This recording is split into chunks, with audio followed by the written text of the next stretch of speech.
calls me googly eyes. You know you're beautiful, right? You know that? Even you are beautiful.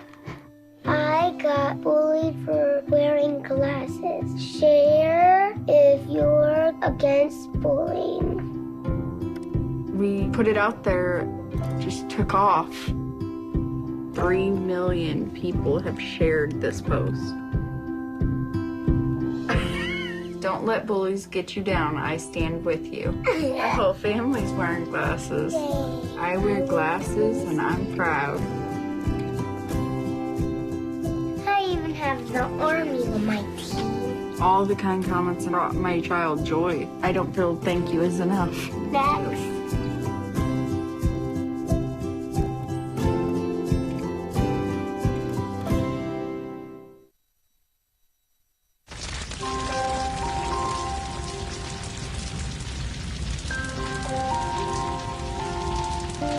A single ember that escapes from a wildfire can travel more than a mile. That single ember can ignite and destroy your home or even your community. You can't control where the ember will land, only what happens when it does. Get Fire Adapted now at fireadapted.org. I wanted to find a bank with a purpose. I wanted to find a place that would take my money and not use it to cause the financial crisis, but to fix the financial crisis and to help end income inequality. The people that we employ are usually clients right off the streets. They don't have an account, but Amalgamated is willing to get that started for them. Their reputation supporting the working man, I think, speaks for itself. This is a bank that cares for their customers, and I appreciate that. We were able to access a construction loan through the bank's programs, and that loan has helped us house 28 families in the community. Amalgamated is a bank that was started for and about working people. Many of our customers have a deep commitment to advocating for social and economic justice. We share that commitment, and we're not afraid to stand up and say that we need to change some of the way that the country does business.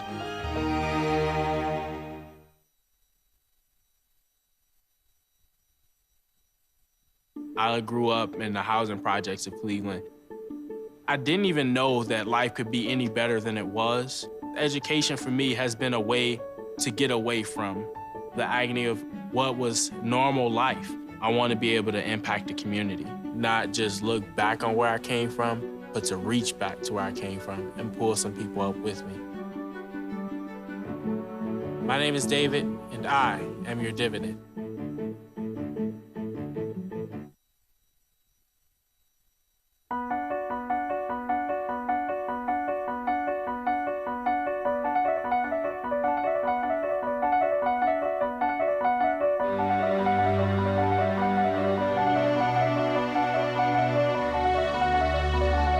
The most important issue on this planet right now is to protect and conserve biodiversity in the world's oceans. And I don't think people realize just how intimate our connection is with the oceans themselves. Not only do they provide the very foundation of life and control our weather, but life just simply could not exist without a healthy ocean. The real problem, though, is apathy. It's all out of sight, it's all out of mind, and people don't even think about it. But it doesn't matter whether you live in Peoria or on the coast. The fact is, whatever happens in the ocean affects all life forms on the planet Earth. If the oceans die, then civilization collapses. We all die. We cannot live on this planet without the oceans. This is, in fact, not the planet Earth. It's the planet ocean, but because we're a land-dwelling species, we refer to it as Earth. But it is the planet ocean, and the oceans are the heart and the foundation of all life on the planet.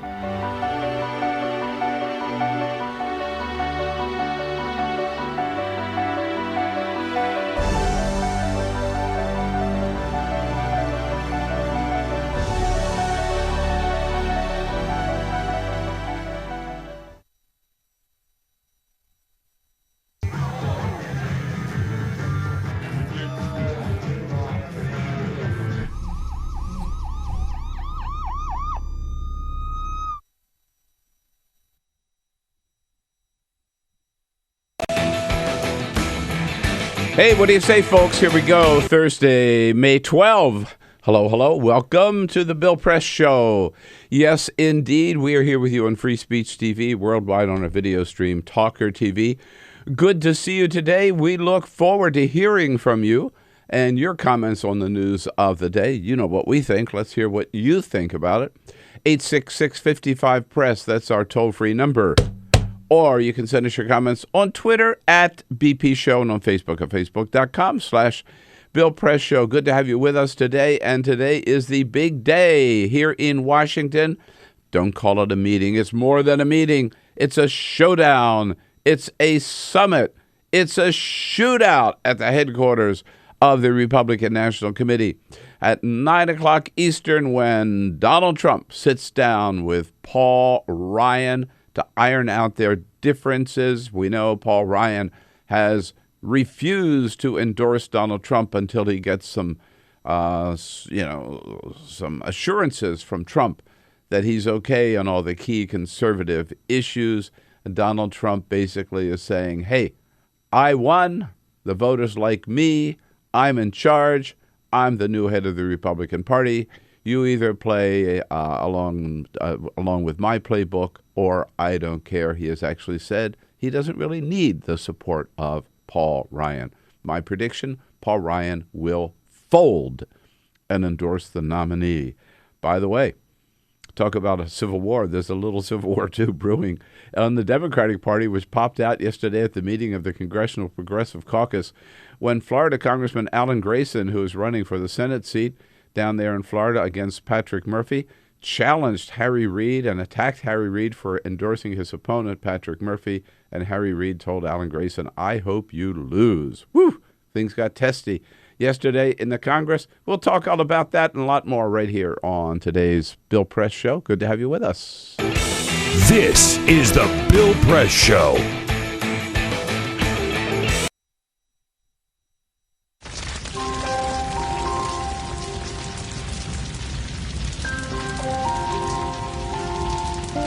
A single ember that escapes from a wildfire can travel more than a mile. That single ember can ignite and destroy your home or even your community. You can't control where that ember will land, only what happens when it does. Get Fire Adapted now at fireadapted.org. Columbine, Virginia Tech, Tucson, Aurora, Fort Hood, Oak Creek, Newtown. Newtown, Newtown.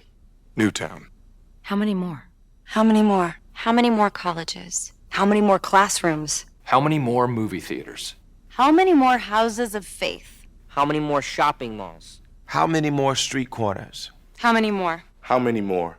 Enough. Enough. Enough. Enough. Demand a plan. Right now. As a mom. As a dad. As a friend. As a husband. As a wife. As an American. As an American. As an American. As a human being. For the children of Sandy Hook. Demand a plan. No more lists of names. It's not too soon. It's too late. Now is the time. Before we all know someone who loved someone on that list. No more lists. No more. Who they might have been. No more. If we had just done something yesterday. It's time. We can do better than this. We can do better than this. It's time. It's time. It's time for our leaders to act. Demand a plan. Right now. Right now. You! Demand it! Enough. Enough. Enough. Enough.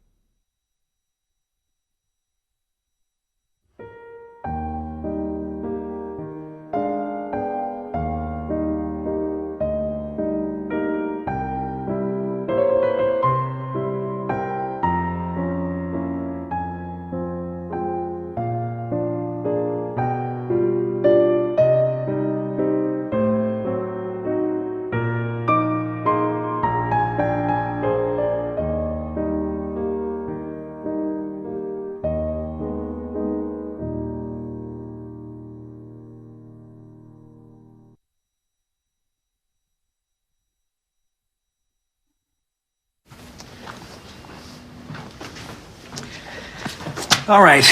I know this isn't any fun to talk about, but we should. Okay.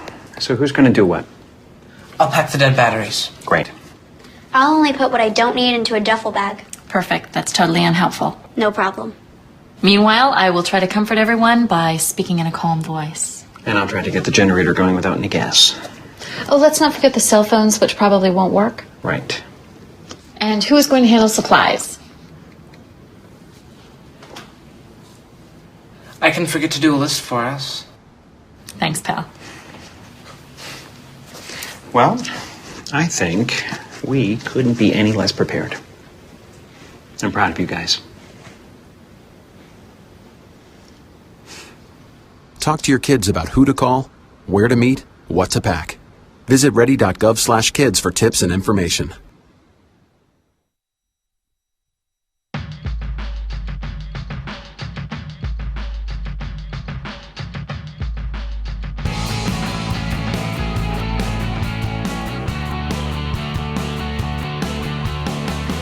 Broadcasting around the nation, on your radio, on your TV, and online.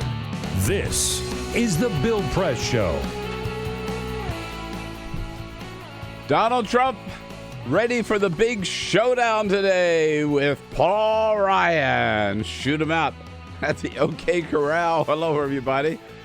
What do you say? Thursday, May 12th. Here we are, The Bill Press Show. Great to see you today. And it's good to be back from my moonlighting duties at CNN here with you with our regular gang here, all of you and me back together again after a rocking West Virginia win for Bernie Sanders, beating Hillary Clinton by 15 points in a state that she won by over 40 points back in 2008. So good to see you today. Thank you so much for joining us. The Bill Press Show coming to you live from Washington, D.C. As always, took the train back yesterday from New York. Good to be here with you and reaching out to you on your local progressive talk radio station. Of course, thank you for joining us in Radio Land. And if you don't have a progressive talk radio station near you, you're not that lucky. Remember, you can always catch us on one of the two great radio apps, iHeartRadio or TuneIn. Download them. They're free. Follow us on the radio wherever you go. And good to see you on TV. How about it? Here we are on Free Speech TV and worldwide on our video stream, TawkrTV. And lots, again, to talk about today. We got big baseball news from Washington, D.C. Bernie and Hillary now looking at Kentucky and Oregon next Tuesday. Every Tuesday, a couple of big important primaries, or at least one important primary. And all eyes on Washington, D.C., where Donald Trump has a series of meetings today. One with Paul Ryan, mano a mano, one with the Republican leadership team and the House, and one with Senate Leader Mitch McConnell and his leadership team. We'll talk all about that. Plus, Donald Trump saying again yesterday, no, I am not going to release my tax returns until and unless the audit now underway is complete. Lots to talk about. Give us a call at 866-55-PRESS. Send us your comments on Twitter at BP Show or on Facebook at facebook.com/Bill Press Show. Peter Ogburn took a couple of days off. So Jamie Benson running the whole show today. Good morning, Bill. Are you nervous? No. No. All right. Done this enough times now. You up to it? I think so. Think so? Yeah. Well, we'll find out. But Ray Rogers is always ready to step in case you collapse on duty. She's well equipped. Taking your calls at 866-55-PRESS. Cyprian, I don't know. Did he and Peter go somewhere? What is this? What's going on I here? think Cyprian joined the Peter Ogburn Road Show. Oh, you think so? Yeah. At any rate, Cyprian's also out, but Monty Kanzler here as our backup videographer always does a great job. And so I got to tell you, with my schedule, I have to get to bed early because I have to get up very early for this program. Carol, not so early, and particularly when the Nats are playing, she will not leave the Nats until the last run is scored or the last out. And but she never wakes me up to tell me what the final score was or anything. But last night she woke me up to give me the news about Max Scherzer, the incredible pitcher who just made history last night, striking out 20 players in one game, tying the world's record. Here is Charlie Slows from the Nats with the call. The long pause. Now the kick. Here it comes. Swing and a miss. Swing and a miss. He struck him out with a slider. He has tied the Major League record for strikeouts in a game with 20 strikeouts. Randy Johnson, Kerry Wood, Roger Clemens, and now Max Scherzer are the only pitchers in the history of this game to fan 20 in a game. Absolutely incredible. Can you believe it? Pitched all 9 innings. Yeah, all 9 innings and 20 players. It's just, wow. God. And the crowd, you hear the crowd is just going crazy. Nuts. Word got around, yeah. So I guess it was worth getting awakened for it. Midnight or whatever it was. I didn't even look at the time. Yeah, history was made indeed. What a great moment. And they won, by the way. Nats beat the Tigers 3-2. It's a Thursday. Susan Page, USA Today, joins us. We'll also be joined by a great friend, Congressman Mark Pocan from Wisconsin, Madison, Wisconsin, and a former member of Congress from Michigan, David Bonnier, is going to be here as well. And we'll get right to it. But first, this is the Full Court Press. Just a couple of other stories for you on this Thursday morning. Breaking news out of Brazil this morning. We talked a little bit about this yesterday when you were out, Bill, but Brazil's Senate has indeed voted to impeach their first woman president, Dilma Rousseff. The vote was 55-22. We just got the news about an hour ago. Here's what's going to happen. Rousseff is going to be suspended. She'll be replaced by Vice President Michael Temer. It's going to be about 6 months because there'll be a trial, right? So they do it a little bit differently in Brazil, where she's not going to be allowed in the whatever they have down there, the presidential palace, whatever you want to call it. Now, here's the thing about the vote. It was significantly higher than what was actually needed when it comes to a majority to get her out. The simple majority is 41 votes that was needed to suspend her. Again, that final vote was 55-22.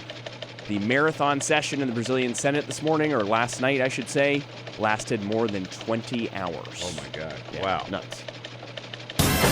In the sports world, of course, we know about the history that was made here in Washington last night, but hey, it's not all bad. I mean, remember, Bill Clinton was impeached.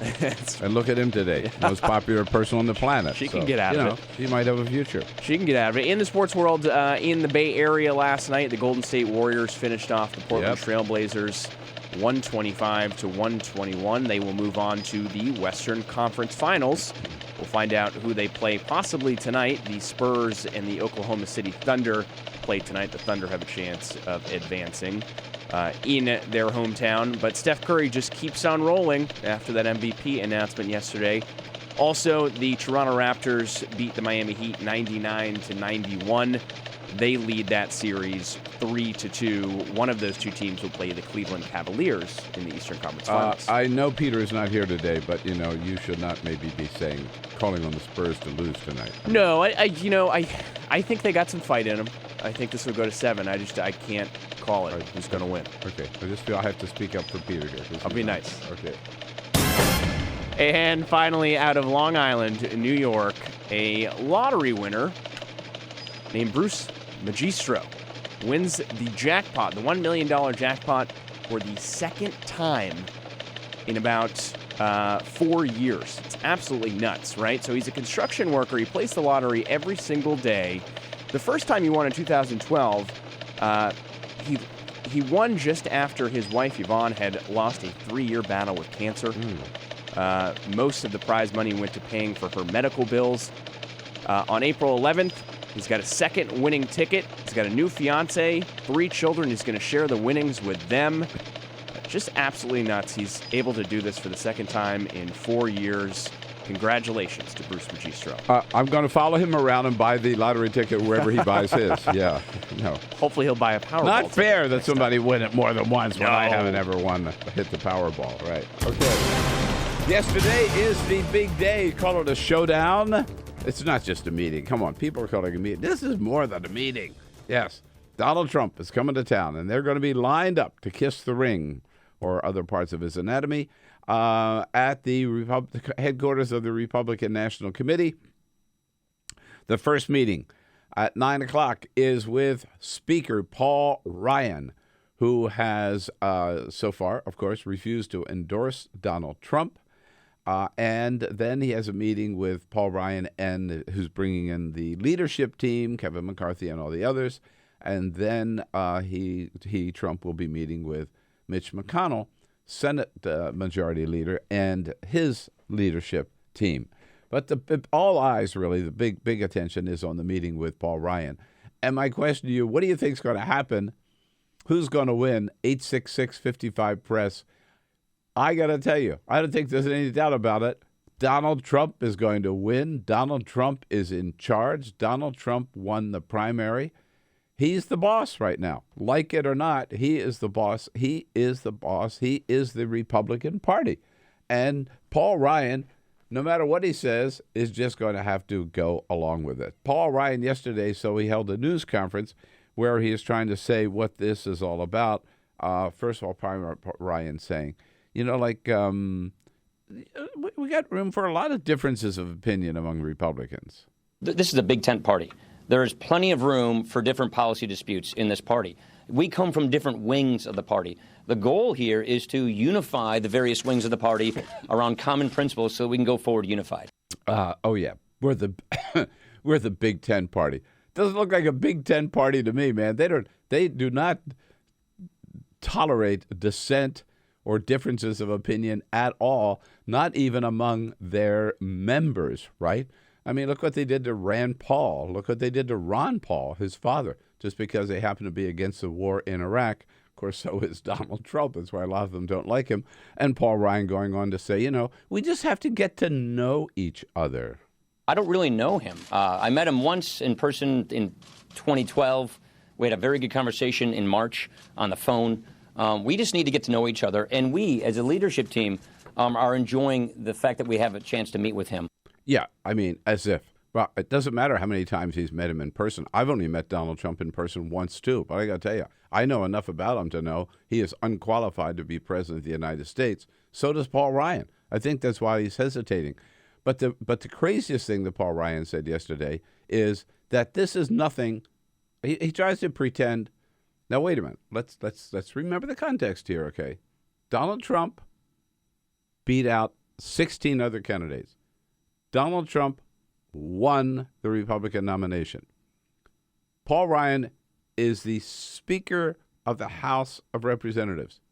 He is one of two most important Republicans in the entire country today, and he refuses to endorse the nominee of the Republican Party, and then he tries to say, this is nothing unusual. After a tough primary, that's going to take some effort. We are committed to putting that effort in. I want to be a part of that unifying process so that we're at full strength this fall so that we can win this election. No. We've never seen anything like this before. Of course, parties always pull together. Barack Obama and Hillary Clinton pulled together after a tough primary in 2008, but it was automatic. And this year in the Democratic Party, after the primary, Hillary Clinton and Bernie Sanders will pull together, whichever one ends up being the nominee, and it will be automatic. It's not automatic. It is gut-wrenching in the Republican Party. So the question is, what do you think? What do you think is going to happen? I got to tell you, I think Paul Ryan will fold because I don't think he has any backbone. I don't think he has any principles. I think for Paul Ryan and other Republicans who are endorsing Donald Trump, now think about it. They are putting their party over their country. On CNN Tuesday night, host Don Lemon said at one point, I don't understand. Maybe you can tell me, he said to us on the panel. I don't understand why anybody would vote for somebody simply because they have an R after their name or they have a D after their name. I don't either. I have to tell you, as a Democrat, as a yellow dog Democrat, I have voted for Republicans because in some cases I just thought the Democrat was not qualified and I couldn't support that particular Democrat. I'm not going to name any names, But I can tell you several times I've split the ticket, voted for Republican, because I think that's more important. But in this case, the Republicans lying behind Trump, I really think they put their party ahead of their country.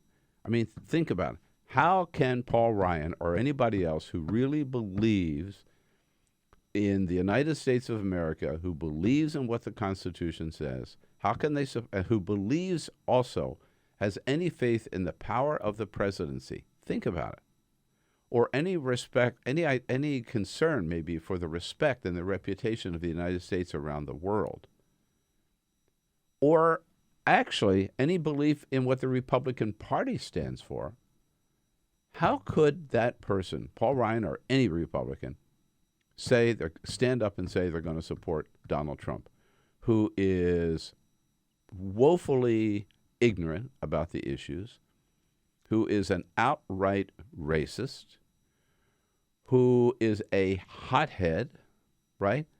And who is simply doesn't have the experience, the character, the wherewithal, whatever, to be president of the United States. As President Obama said the other day, this is a serious job. These are serious times. You cannot put a clown in the Oval Office. Imagine Donald Trump with his finger on the button. So, with all of that at stake, what do you think is going to happen today? I'll tell you what I would like to see. I would like to see Paul Ryan come out of there and say, boy, I'm more convinced than ever now that this guy is not up to the job. And I hate to see the Republican Party lose, but I'd rather hurt the party than hurt my country. But I don't think that's going to happen. I think Paul Ryan is just going to fold and say, yes, Donald, whatever you want. You tell me, what comes out of this meeting today? Anything? 866, anything good? 866-55-PRESS is the toll-free number. We'll be right back. Connect with The Bill Press Show on Twitter. Follow us at BP Show and tweet using the hashtag WatchingBP. This is The Bill Press Show.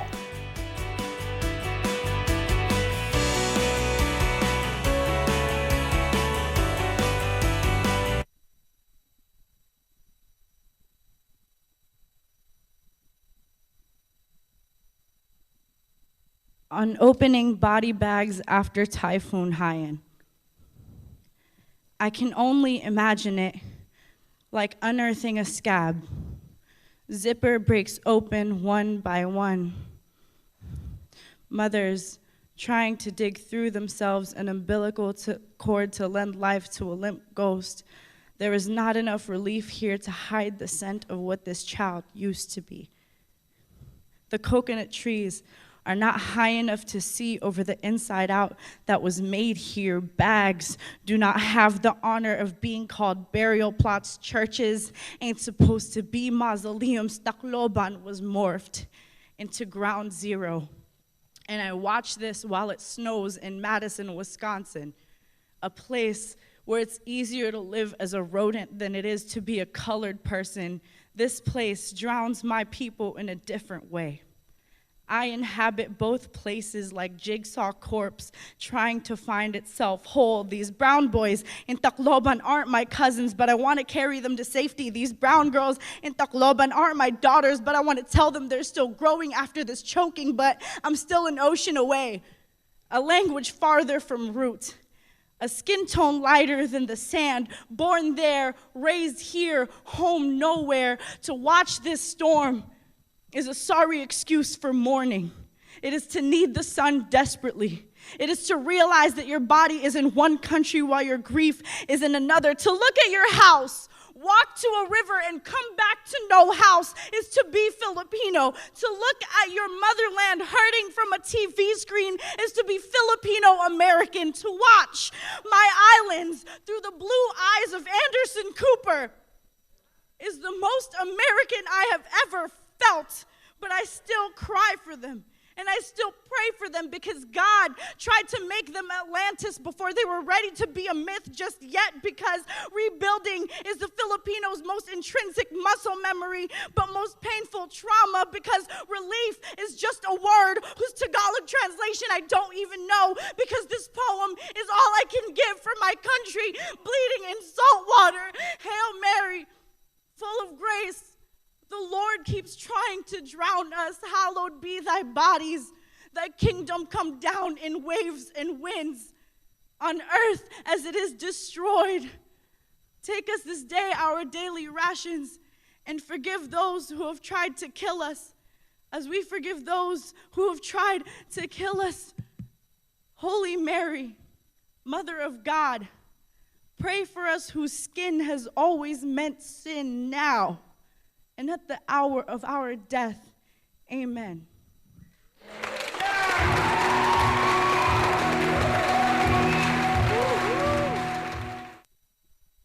I grew up in the housing projects of Cleveland.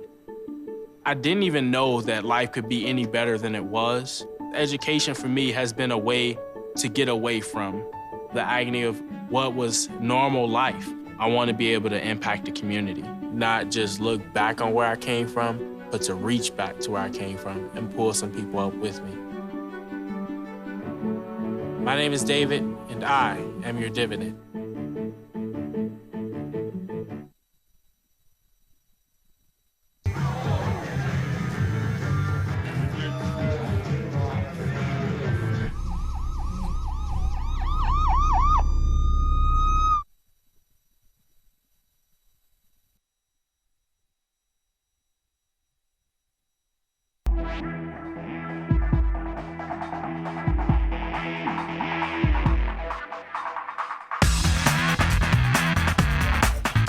This is the Bill Press Show.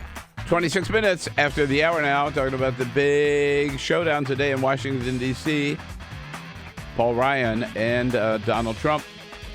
Trump, by the way, we heard from Paul Ryan a little earlier saying, all I'm trying to do is unify the party, and basically Donald Trump more and more is saying, hey, dude, I got a mandate. I don't really need you. You get on board or not. That's kind of what he told Fox and Friends yesterday morning. I think I'm doing very fine with Paul Ryan. I have a lot of respect for Paul Ryan. We're going to have a meeting tomorrow. We'll see what happens. If we make a deal, that'll be great.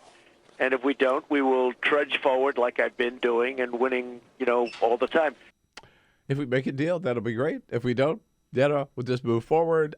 Basically, again, I don't need Paul Ryan. And to that extent, I think Donald Trump is right. I mean, for better or worse, he won the primary. He had a comment there? Yeah, Kevin Miller on Twitter says, many Republicans put party first because of the hate they have been indoctrinated with. Hate is blinding. Yeah, very, very good point. Thank you, Kevin. Indeed. The other issue for Donald Trump is his tax returns, and Donald Trump was all over the place yesterday. He told Julie Pace from from Associated Press that he was not going to release his returns because they were now being audited.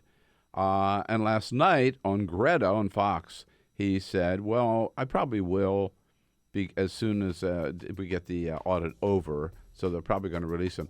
And I got to tell you, normally under the usual set of political rules, this would be a problem for Donald Trump.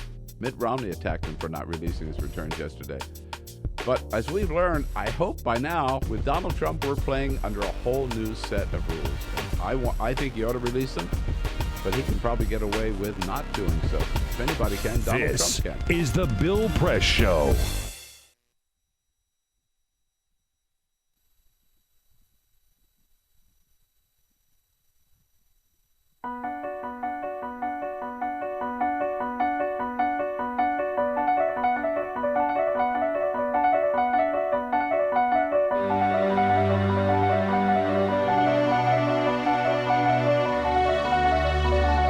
The most important issue on this planet right now is to protect and conserve biodiversity in the world's oceans.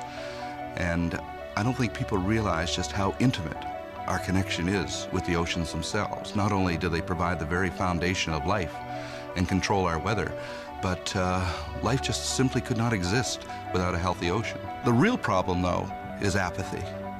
It's all out of sight. It's all out of mind, and people don't even think about it. But it doesn't matter whether you live in Peoria or on the coast. The fact is, whatever happens in the ocean affects all life forms on the planet Earth. If the oceans die, then civilization collapses. We all die. We cannot live on this planet without the oceans. This is, in fact, not the planet Earth. It's the planet ocean, but because we're a land-dwelling species, we refer to it as Earth. But it is the planet ocean, and the oceans are the heart and the foundation of all life on the planet.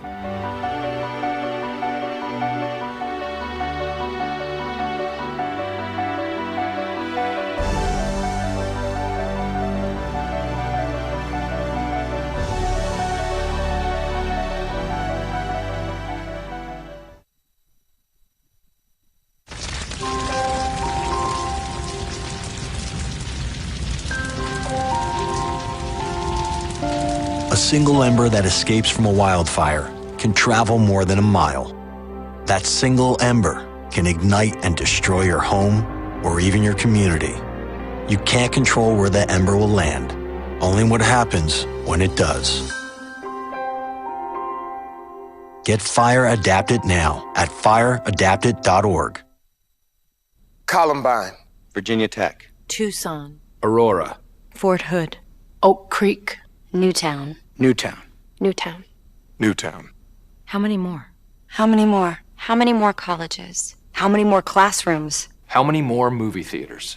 How many more houses of faith? How many more shopping malls? How many more street corners? How many more? How many more? Enough. Enough. Enough. Enough. Demand a plan. Right now. As a mom. As a dad. As a friend. As a husband. As a wife. As an American. As an American. As an American. As a human being. For the children of Sandy Hook. Demand a plan. No more lists of names. It's not too soon. It's too late. Now is the time. Before we all know someone who loved someone on that list. No more lists. No more. Who they might have been. No more. If we had just done something yesterday. It's time. We can do better than this. We can do better than this. It's time. It's time. It's time for our leaders to act. Demand a plan. Right now. Right now. You! Demand it! Enough. Enough. Enough. Enough.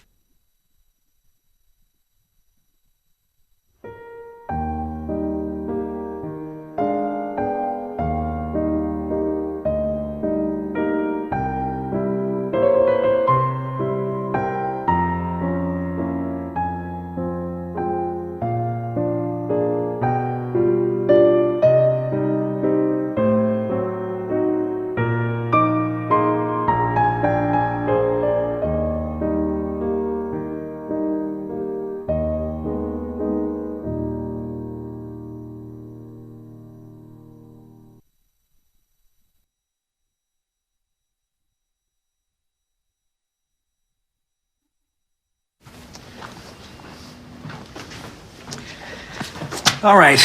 I know this isn't any fun to talk about, but we should. Okay. So who's going to do what? I'll pack the dead batteries. Great. I'll only put what I don't need into a duffel bag. Perfect. That's totally unhelpful. No problem. Meanwhile, I will try to comfort everyone by speaking in a calm voice. And I'll try to get the generator going without any gas. Oh, let's not forget the cell phones, which probably won't work. Right. And who is going to handle supplies? I can forget to do a list for us. Thanks, pal. Well, I think we couldn't be any less prepared. I'm proud of you guys. Talk to your kids about who to call, where to meet, what to pack. Visit ready.gov/kids for tips and information.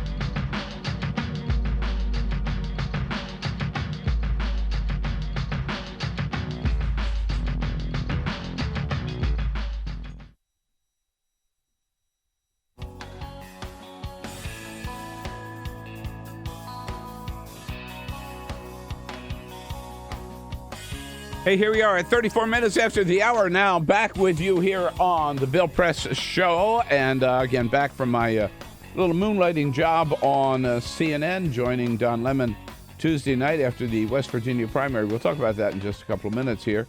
Also then joining Chris Cuomo and Allison yesterday morning on New Day on CNN. And then a little bit later, Kate and John Berman again on the show at this hour.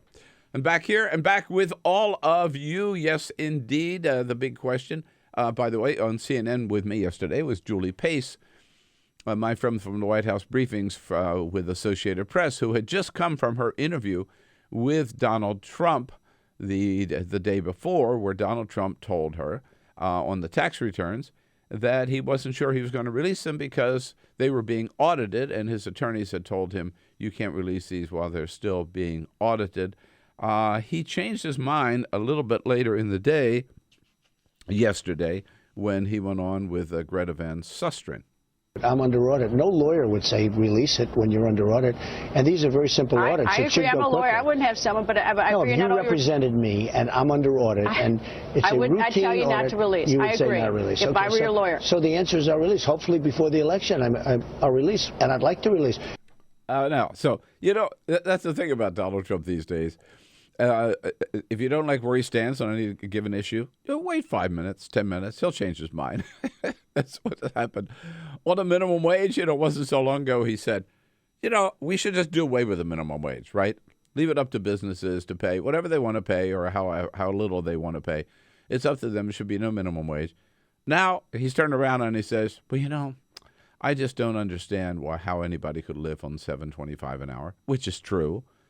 So he says, I think we ought to raise the minimum wage, but leave it up to states, right? I mean, total flip-flop on the issue. And now on the tax audits, he goes from saying, no, I'm not going to release them. It's none of your business. And I'm under audit, to now telling Greta last night, I'd really like to release them and probably will before the election. Interesting to hear from you whether or not you think this will be an issue. 866-55-PRESS. I got to tell you, I'm not sure. Hillary Clinton yesterday came out and said, hey, what's the big deal? We've released our tax returns. My husband and I have released 33 years of tax returns. We got 8 years on our website right now. So you got to ask yourself, why doesn't he want to release them? Yeah, well, we're going to find out. Yeah, you do have to ask yourself that. And Mitt Romney, of all people, remember, who got himself in a lot of hot water in 2008 because he refused to release his tax returns. Mitt Romney, who has also, by the way, refused to endorse Donald Trump, of course, he came out yesterday and said, there's only one reason why the Donald won't release his tax returns, because there's a bombshell hidden inside of them. What do you think? 866-55-PRESS, Jamie? Speaking of those Mitt Romney comments, Gene on Twitter hitting Romney saying, Mitt Romney gave us 1 year's tax returns, and he's castigating Trump over his refusal. What a hypocrite. I know. Total hypocrisy, right? Of all people, for Mitt Romney to be talking about this. But seriously, and I'd love to know whether you think this is going to make a difference, whether people care. 866-55-PRESS. Now, I want to tell you, I'm of the old school, okay? Not because I'm old, but just because I'm of the old school politics, which says I do think this is an important issue. I think candidates should release their tax returns. You name a number of years, more than 1 year. I think Bernie should, by the way. 5 years, 8 years, whatever, pick a number, right? Because I think we have a right to know how much money they made. We have a right to know how much they paid in taxes, whether they paid their fair share. Again, remember, that was a problem with Mitt Romney. He paid a lot of money in taxes, but he paid a very low percentage of his wealth, vast wealth, in taxes because he had all these write-offs and all this money stashed away in the Cayman Islands or wherever. And I also think we have a right to know, and it's important to know, how much money they've given to charity, if any, right? And the only way to find out any about that information is from their tax returns. Donald Trump says he's worth $10 billion. I don't believe it. I'd like to see, and how would we know? Not by what he says, by reading his tax returns, taking a look at his tax returns. And, I think this audit is a very convenient cover for him not to release his returns. Now, I say that then again, but I'm speaking under the old rules. For any other candidate, like Mitt Romney, like Hillary Clinton, like Bernie Sanders, this would be an issue. This would hurt the candidate, the failure to release the tax returns. With Donald Trump, I don't think the old rules apply anymore. I'm not sure they do, and I think they don't. I think if we've learned anything by now in this primary process, we have learned that the old rules do not apply when it comes to Donald Trump. He can say anything he wants. He can attack anybody he wants. He can be as ugly and as personal and as vindictive and as demeaning. He could, as he wants, he can even attack war hero John McCain, who is still so wounded, suffering from his wounds that he can't even raise his hand to brush his own hair, and say John McCain is no war hero just because he happened to be a prisoner of war. Donald Trump can get away with anything and has gotten away with anything. And so I hate to say it, but I think Donald Trump can get away without releasing his taxes. And if I were advising Donald Trump, I guess I would tell him, do whatever the hell you want to do. It's not going to make any difference. That's a sad state of affairs, but I think all of us had learned that the old rules, had better learn, if we haven't already, that the old rules don't apply to Donald Trump. So I'm not sure it's going to make any difference.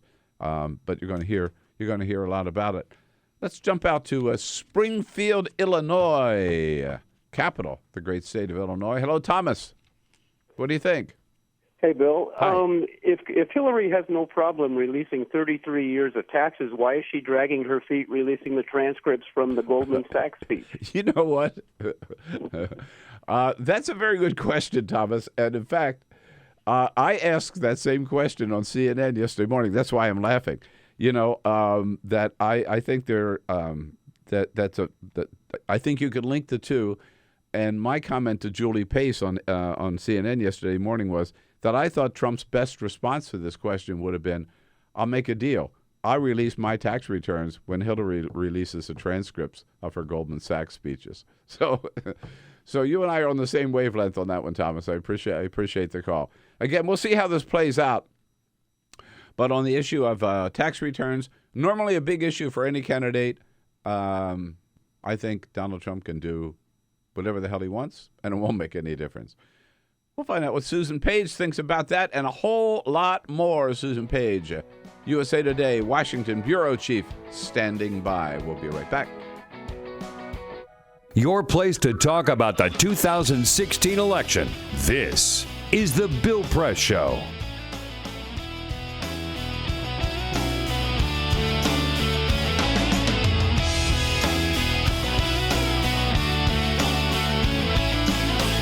And now, a touch. For my 6th birthday, my grandpa gave me a Rubik's Cube. I'll always be able to remember its edges, hold it in my hands, heft the weight of an overwhelming problem. I remember him telling me about it. How Rubik's Cube has 43 quintillion, 252 quadrillion, 3 trillion, 274 billion, 489 million, 856,000 possibilities. He told me it can be really confusing sometimes. But to look at the center squares as a reminder of what color each side should be. Shift. We're celebrating his 50th wedding anniversary. He and Grandma are dancing a dance that only fragile legs and wrinkled hands know how to. That type of happiness took him 70 years to earn. The white side of the cube is solved. Shift. He tells me about how he met Grandma. His college friends had a sunset picnic. She was there, as beautiful as an unsolved puzzle.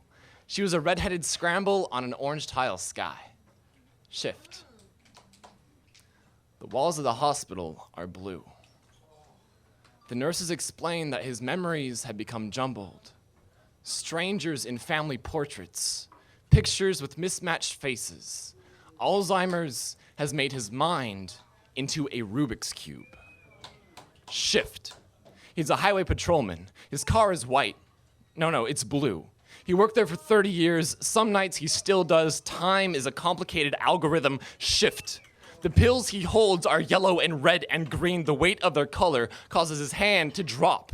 I try to shift his tiles back into place, but people don't have center squares. His mind is a hospital bed divided by 0. Shift. My sister's wedding is white, but he doesn't know why. Shift. World War II is every color. The South Pacific is blue. The islands are green. There is so much red. Shift. Grandpa, table, cube, name, scramble, California, guitar, grapefruit highway, wedding bell, war, stick shift rifles, South Pacific mirrors, shift, shift, shift, shift, shift, shift, shift. The temperature of his hands is blue. Death is colorless. I will always remember his edges. Hold him in my hands, heft the weight of an overwhelming problem. I was unable to attend his funeral. I never found out the algorithm to solve him. A Rubik's Cube has over 43 quintillion possibilities.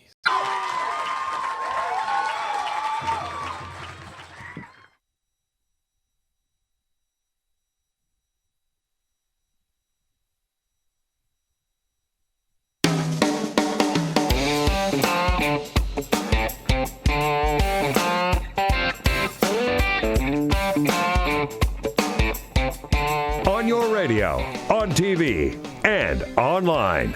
This is The Bill Press Show. Hey, another wild week in politics and another wild one coming up next week. But today, a very wild day indeed when Donald Trump comes to town. And Paul Ryan and Mitch McConnell and the Republican leadership in Congress line up to kiss his ring, shall we say. Susan Page standing by. We're all waiting to see what happens at this meeting. Washington Bureau Chief for USA Today and host of Capitol Download. Hi, Susan. Hey, Bill. Hey, do you remember when Reagan and Gorbachev would get together in the 1980s? Yeah, right. So it's like that today, I think, with this summit, except without the nuclear weapons. You know what? I think it's so funny. I had the same thought. This is like an international summit, right? A summit between possible partners but potential hostile adversaries. You don't really know which it will turn out to be. But is there any doubt in your mind who's going to prevail in this little contest? It depends on your meaning of prevail. I guess who's going to end up on top? I guess Well, I think there's no doubt. I think there's virtually no doubt that Donald Trump is going to end up being the party's nominee and therefore the face of the Republican Party. Right. But if you take a long view, I think it's less clear who prevails in this contest. But in the short term, in the short term, don't you think Paul Ryan has to endorse the nominee of his party? I have to say I was so surprised when he said he wasn't ready to endorse, because he had repeatedly said before he was going to support the nominee of the party, right. which is the easy default position to take if you're a Republican. That's what Mitch McConnell did. Exactly. Right. Yeah. So I think that I actually think Ryan is concerned about positions and rhetoric that Trump is taking and what it means for the party. And, we don't see that kind of stance taken very often. No. It's a difficult political stance that creates some problems for him now and down the road. So I think this will be really interesting what Ryan does. You know what I did last night, Susan? I went back and I replayed the beginning of the very first debate, August the 7th, 2015, on Fox News, when Brett Baer asked that first question, right? I want to see a show of hands. And it's really funny to watch because the question is, will you take the pledge to support the nominee of your party? If you would not, raise your hand. And the only hand that went up was Donald Trump's, right? So, Bill, you really need to get a hobby. You know, you go home, a hard day's work. Do not go back and look at the moments of a previous debate, okay? But the irony is the way it has turned out, right? Yeah. I That think you he's should, the nominee, and the other people are breaking the pledge now, like Jeb Bush and Lindsey Graham and others. You need to play golf, learn how to make jewelry. I think weaving, your wife, you know, does this. Seriously, you need something to take your mind away from this. Carol could teach me to weave. But it is. So of course, everyone is willing to endorse the nominee when they thought they were going to be the nominee. Of course, right? Yeah, no, it's just so funny. You know, this could pose. Here's one problem that Republicans have: they don't know whether. Obviously, in the short term, you're better off saying, "I'm going to support the party's nominee." Will this look like the wrong thing to have done a year from now? Right. Yeah. Yeah, and I think it's almost a choice between party or country, to tell the truth. But then again, I'm not one to be giving Republicans advice. I do have to ask you this. So if let's switch parties here. And I want to get to the Zika thing because you're a big interview today, too. But if she is the presumptive nominee, why can't Hillary Clinton lock this thing up? Why does Bernie keep winning?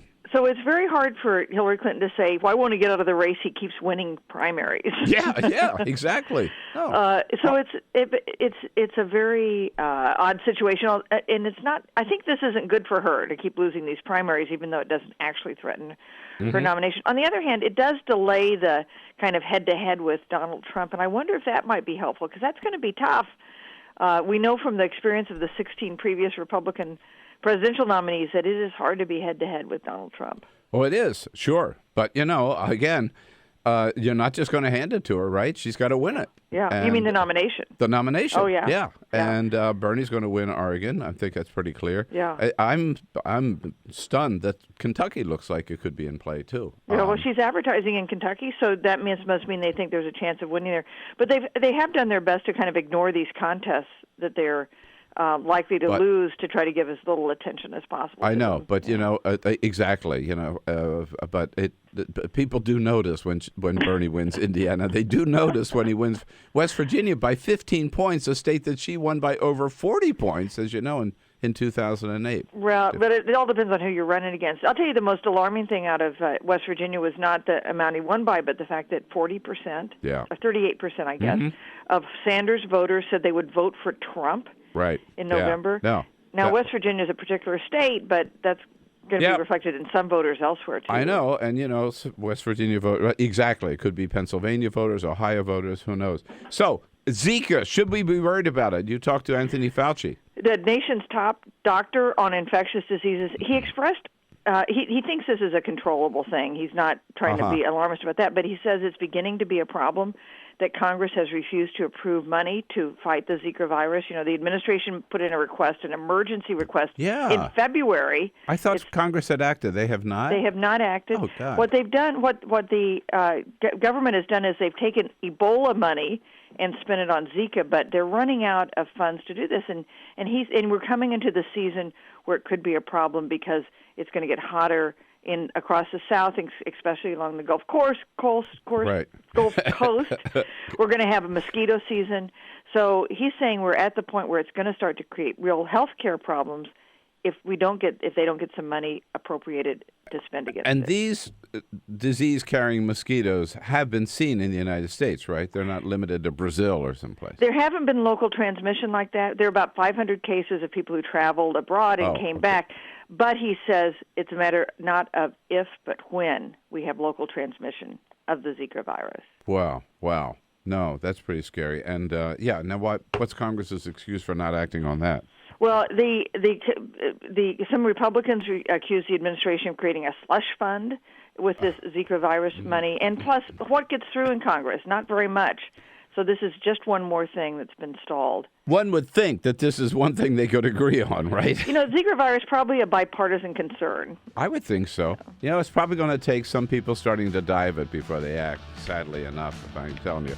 Well, Susan, have a great weekend. We're giving you an early start on the weekend here. And thank you again for your time this morning. Hey, thank you, Bill. I'll think about what hobby I may want to take up. Drinking. Thank you, Susan. See you later. Susan Page, Washington Bureau Chief for USA Today. Get social with Bill Press. Like us at facebook.com/Bill Press Show. This is The Bill Press Show.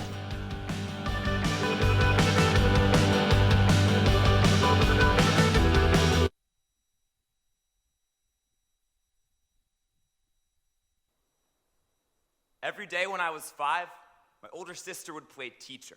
Her students were me, my stuffed rabbit, and an American Girl doll. She'd line us up at the end of the bed and teach us whatever she'd learned in school that day. Now she teaches ESL at an elementary school in Boston, and every week she tells me stories about her students. Anna does not know how to read in Spanish, much less English, but she still wants to be a writer when she grows up. Juan chooses to stay inside and study at recess so that one day he'll be able to teach his own brother. These kids are good organs in a sick body.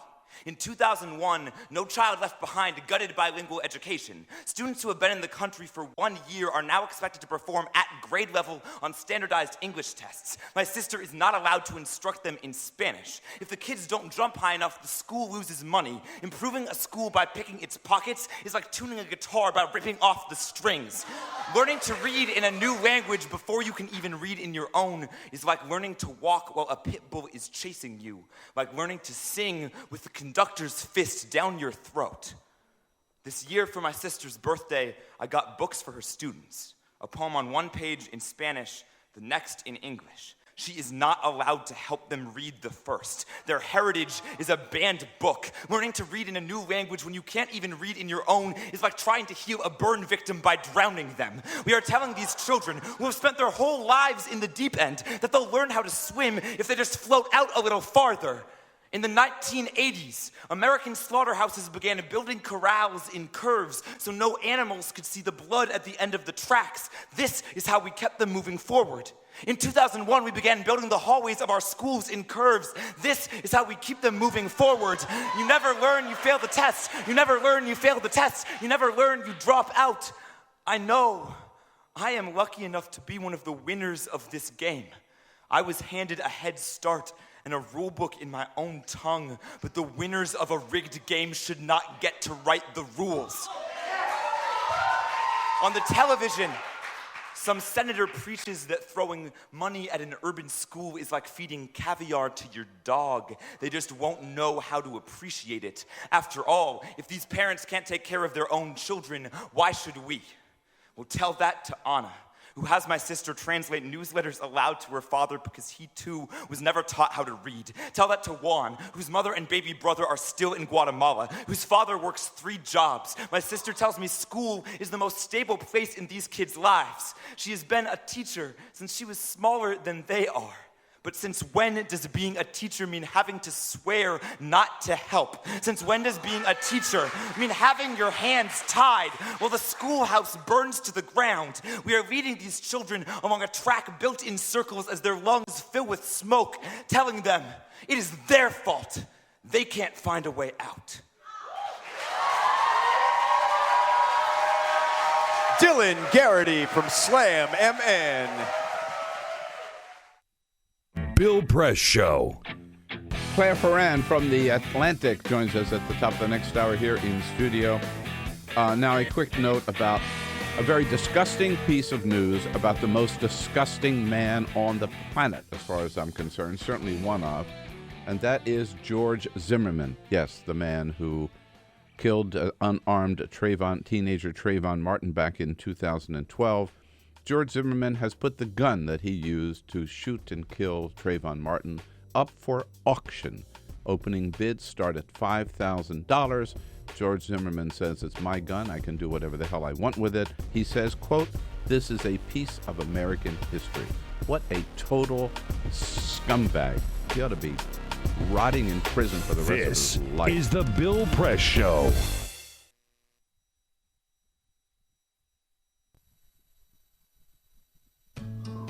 You wouldn't let money just blow out of your house.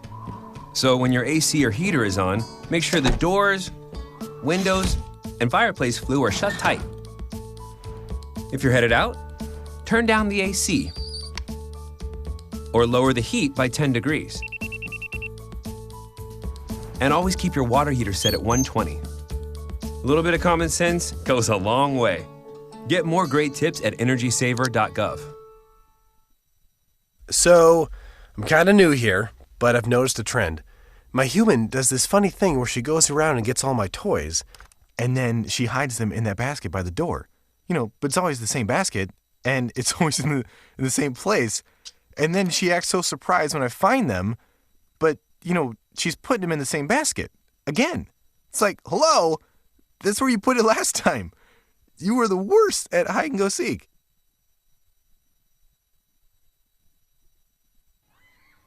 All right, guys, I want to take the last part of the day to change our focus and talk a little bit about water.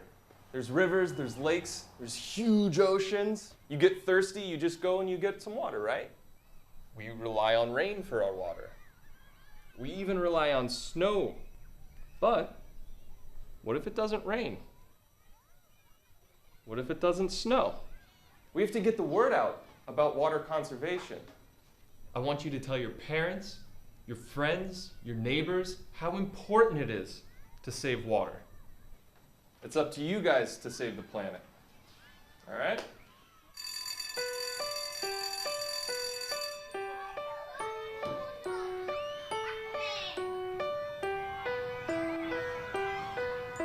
What if it doesn't rain?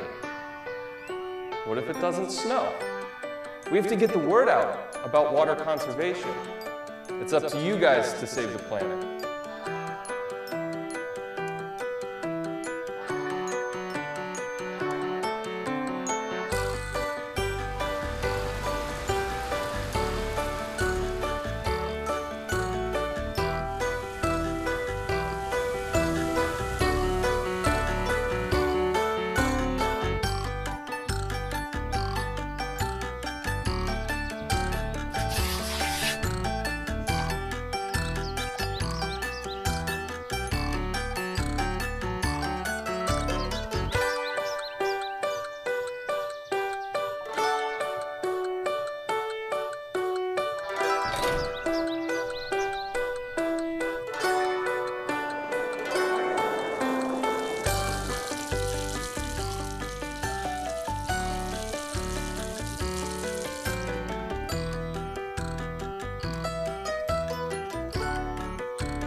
Hi, I'm Mark LaFleur, and I produced the short film you just watched called Aquaforce. California is experiencing one of the worst droughts it's ever had, and now, more than ever, it's important for everyone to do their part to help conserve water.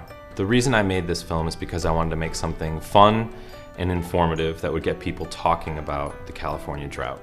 Obviously, this is an important issue because we have a limited amount of clean drinking water. I think it was very important to let people know, especially young people, that this is an important resource, maybe our most important resource, and it's something that we can't take for granted and we certainly can't waste. I really wanted this to be something that children would respond to. The kind of thing that any kid anywhere in the world, no matter what language they speak, could understand the story and be entertained by it and leave it knowing that this is something important, that if they didn't already know about this, that it's now going to be a part of the way that they think about water, the way that they live life, and that it's something that they'll share with their friends. The fact that they watch this video once or twice and they immediately understand that water is important. That's it. That was the whole point of this thing, to get it into the conversation, to make it something that kids are thinking about, talking about, that they're aware of, and that they know is important. This project was self-funded, so we relied on the support of our community to make it happen. It was pretty amazing to just have our neighbors, our friends, and our coworkers come together and volunteer their time and their homes and their kids to make this thing happen. Thanks for checking out the video. Keep the Aquaforce going, and thanks for watching Free Speech TV.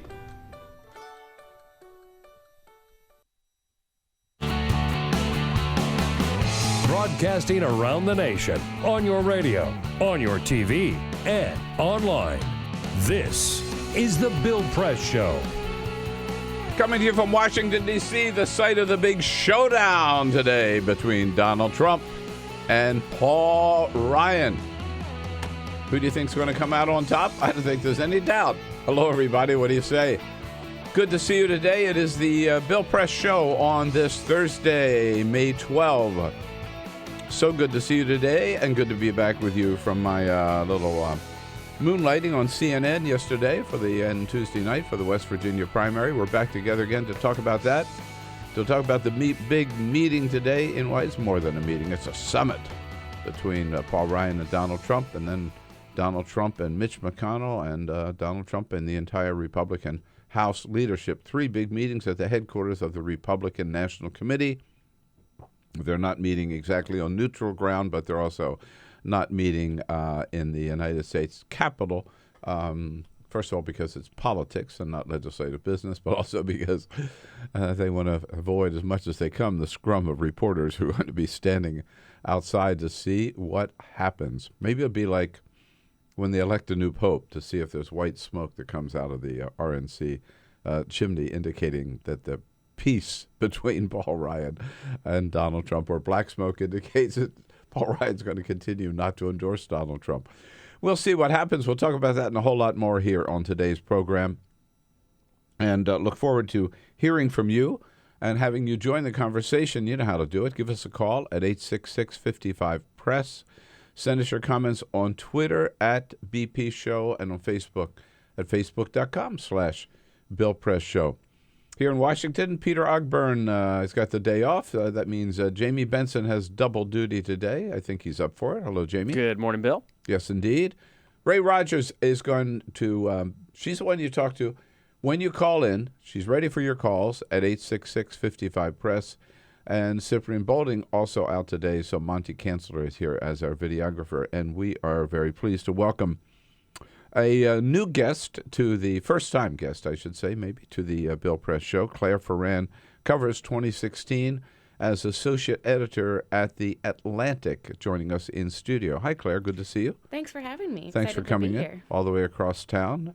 You know, well, The Atlantic's located in the Watergate. It's in the Watergate, yeah. Right. So not too far. What part of town do you live in? I'm in Columbia Heights, actually. Columbia Heights. Yeah. Nice. Yeah, it's an easy metro ride. Yeah, not too bad. No. Yeah. Oh, yeah. Igor Volsky comes in. He lives in Columbia Heights. He comes in every Tuesday. Mm-hmm. He's always telling us how late he can sleep and still get here Oh, so on he's time. got it down to a He's science. got it down Yeah. to a science. Well, right? last time he was here, he bragged about going to the gym at 5 a.m. and then coming here. Wow. I know, and then still getting here on time. Yeah. Not fair, but now we know running for president, there were 17 Republicans, and there were four or five Democrats. Five, I think, Democrats at one time. Mm-hmm. One who was not on stage yesterday did speak out.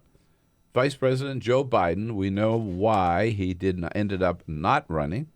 But he said yesterday, had he run? Well, let's let Joe speak. I had planned on running. It's an awful thing to say. I think I would have been the best president, but it was the right thing, not just for my family, for me. There he is. If I had run, I would have been the best president ever. God bless Joe Biden. You know what? I may not say the best ever, but he would have made a damn good president. And No doubt. I say it again. I told him this last Saturday night at the White House Correspondents' Dinner when I had a chance to talk to him. I said, Joe, I wish you had run. And if you had run, I am convinced you would have been the Democratic nominee and the next president of the United States. What did he say to that? He said, "You're right, Bill." No, no, he did say, "I certainly thought about it, but you know why I decided I just couldn't do it for me and for my family, after going through that whole trauma of his son Beau Biden dying last summer." And a scoop from Glenn Thrush this morning in Politico. Oh, all right. Joe Biden would have chosen Elizabeth Warren as his vice president, according to Glenn's sources.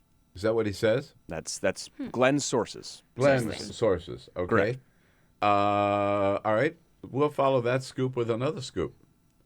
I learned yesterday in New York that Elizabeth Warren has moved up and is now on the very short list of people that Hillary Clinton is considering for vice president. Uh-oh. Really? Yes. No matter what Elizabeth Warren says, we know that yesterday she said, "I just love my job now. I'm not interested in another job," which is what they all say at this point. Yeah. But no, from a very good source, Elizabeth Warren is way up on the list. So there you go. Well, you could certainly, it certainly seems like she's auditioning for it on Twitter with the way she's been sort of going after Trump. Going after Donald Trump. Yeah, good point. So we got lots to cover today, and we'll get right to it with Claire Ferran here from The Atlantic. But first... This is the Full Court Press. Yes. All right, just a couple of other stories for you on this Thursday morning. We'll start with, Bill, let me ask you a question. Do you think Amtrak goes too slow? Would you rather have a quicker trip to New York when you take the Excella? Or no, of course. You're okay with it right now? Well, I don't have any choice. My point is, so the regional train takes 3 hours to get to New York. Right. The fast train, the Acela, which is a lot more expensive, takes 2 hours and 45 minutes. Right. That's hardly a fast train. Yeah. I love it. I take it all the time. But, I'd like to get there in 2 hours flat, maybe. Hour and a half. Right. You're going under 100 miles an hour on the Amtrak. How would you like to go 750 miles an hour? I'm ready. All right. Well, there's a company out in Las Vegas. They were testing this out in Las Vegas in the Nevada desert yesterday. The new Hyperloop One. So a couple years back, Elon Musk, head of Tesla, of course, came up with an idea about this super-powered train that would operate at 750 miles an hour. But he said he was too busy. He was working on the space program, he was working on his cars. So he floated the idea out, and this company, Hyperloop One, is among several companies who are competing to bring his vision to life. Yesterday, they tested it for the first time yesterday. They only got to about 100 miles an hour yesterday in the Nevada desert. In fact, it went a very short ride, and then the sled ran into a sand trap, which blew up some silicone sprays. But 105 miles an hour, pretty good as far as a start goes. They think it'll only take a couple of years. In fact, company chief executive Rob Lloyd said a Hyperloop could transport cargo, not passengers, by 2019, and then maybe people by 2021. So we'll see. Yeah, I saw the video of the test. It looked pretty cool. It looks really cool. So Max Scherzer had a big night here in Washington yesterday for the Nationals, striking out 20K. Bryce Harper, on the other hand, got some news yesterday that he has to sit out of games. You know why? Monday night, the Nats won on a walk-off, Nobody would right? pitch to him anyhow. They always force walking. They walk at him all the time.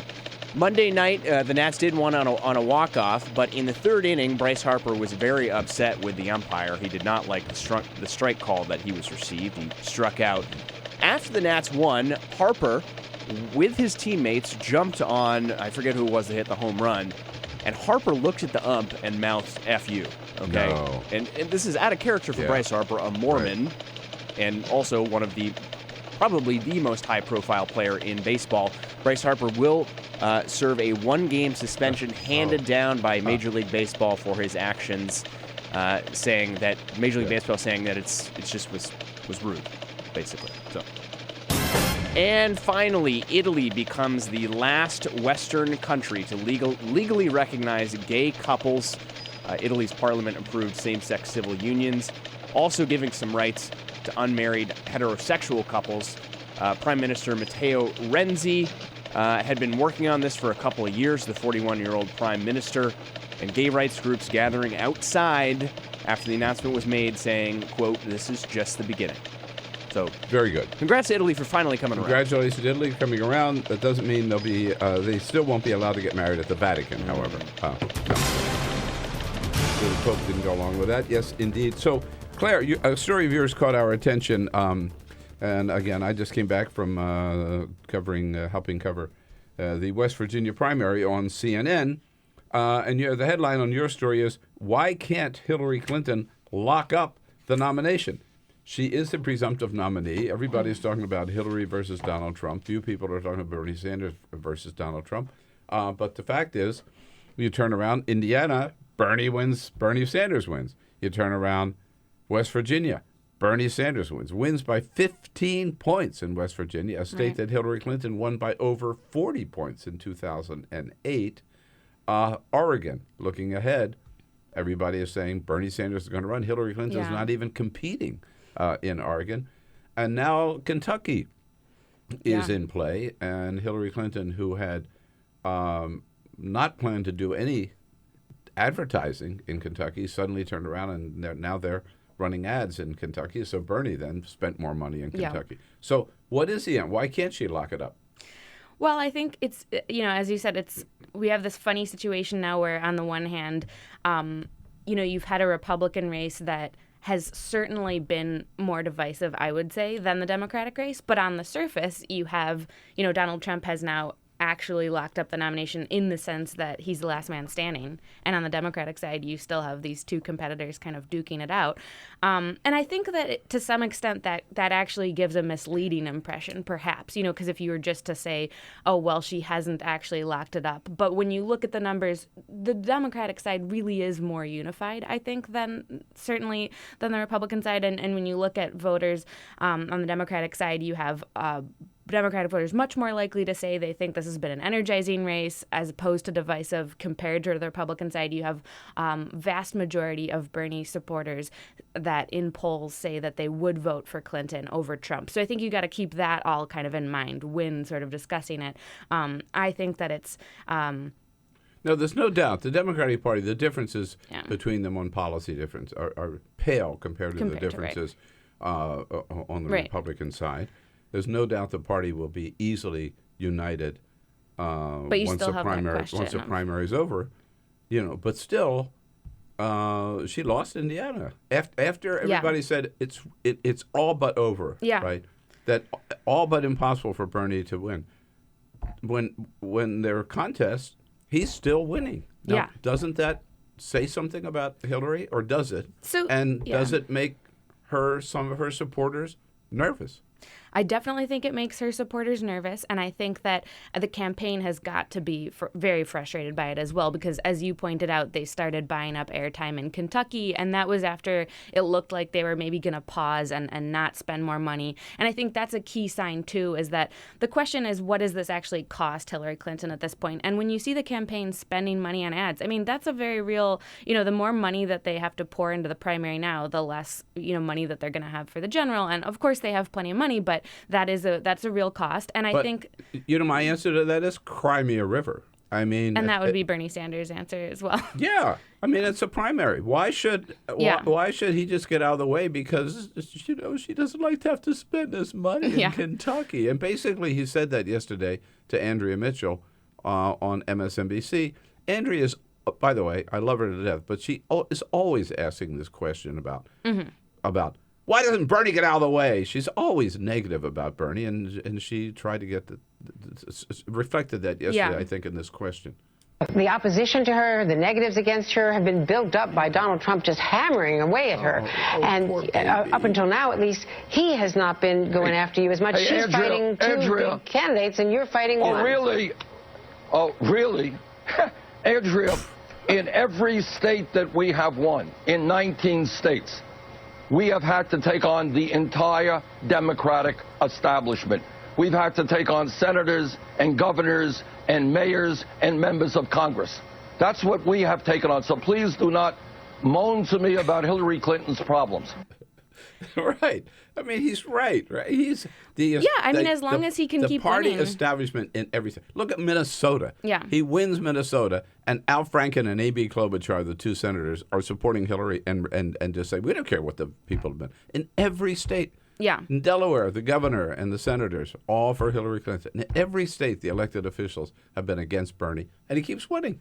That's absolutely true. And I mean, I think so, yeah. So it speaks to the fact that he certainly has, supporters that are sticking with him. And I think so in my story, I kind of looked at, I think there's, a spectrum of voters as there always is. But I think in the case of Bernie supporters, you can see there's some polling data that indicates that, I'm sure there's a wide array of motivations, but there's some polls show that, more Bernie fans believe that there's more people that want him to win than actually think he will win. So I think there's sort of probably this one category of voters that they're kind of realistic about it. But the key question is this, right?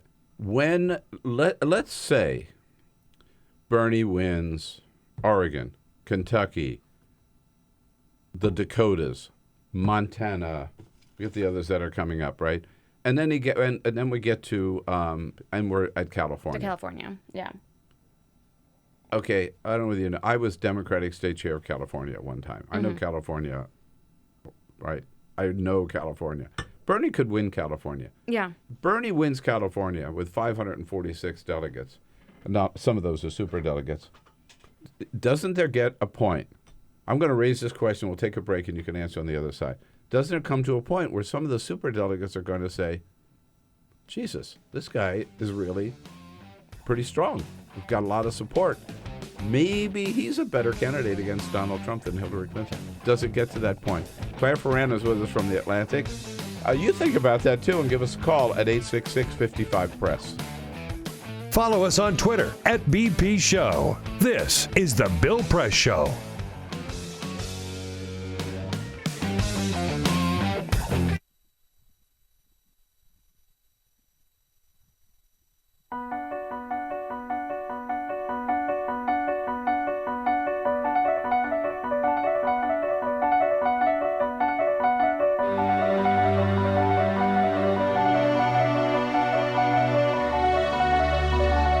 Most important issue on this planet right now is to protect and conserve biodiversity in the world's oceans.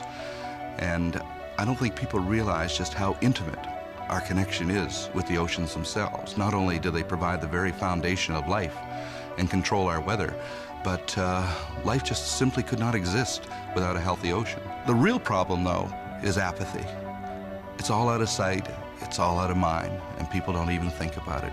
But it doesn't matter whether you live in Peoria or on the coast. The fact is, whatever happens in the ocean affects all life forms on the planet Earth. If the oceans die, then civilization collapses. We all die. We cannot live on this planet without the oceans. This is, in fact, not the planet Earth. It's the planet ocean, but because we're a land-dwelling species, we refer to it as Earth. But it is the planet ocean, and the oceans are the heart and the foundation of all life on the planet.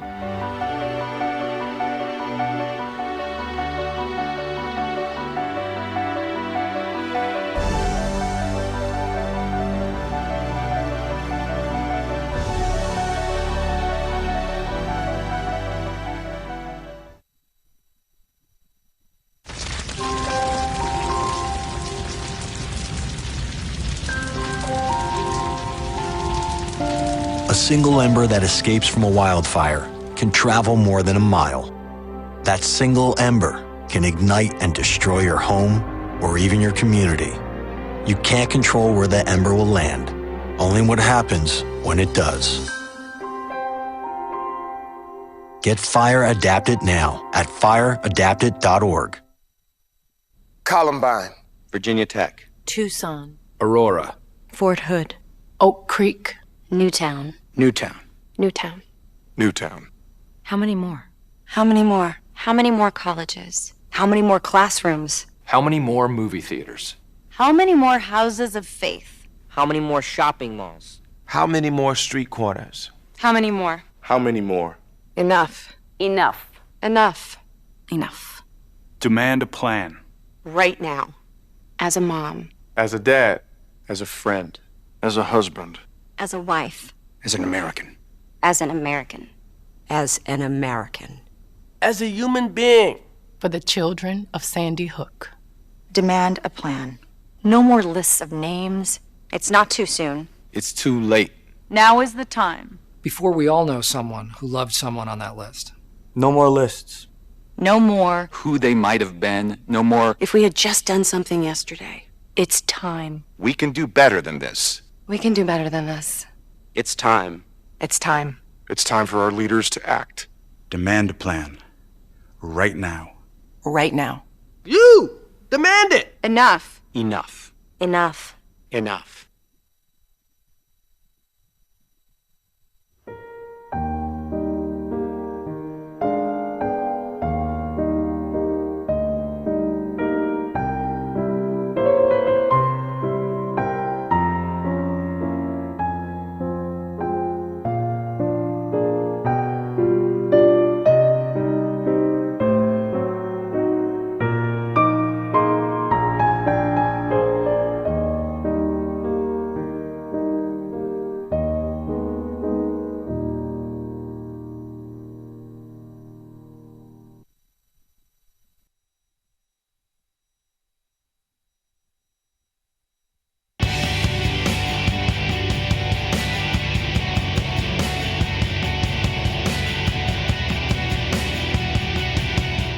This is the Bill Press Show.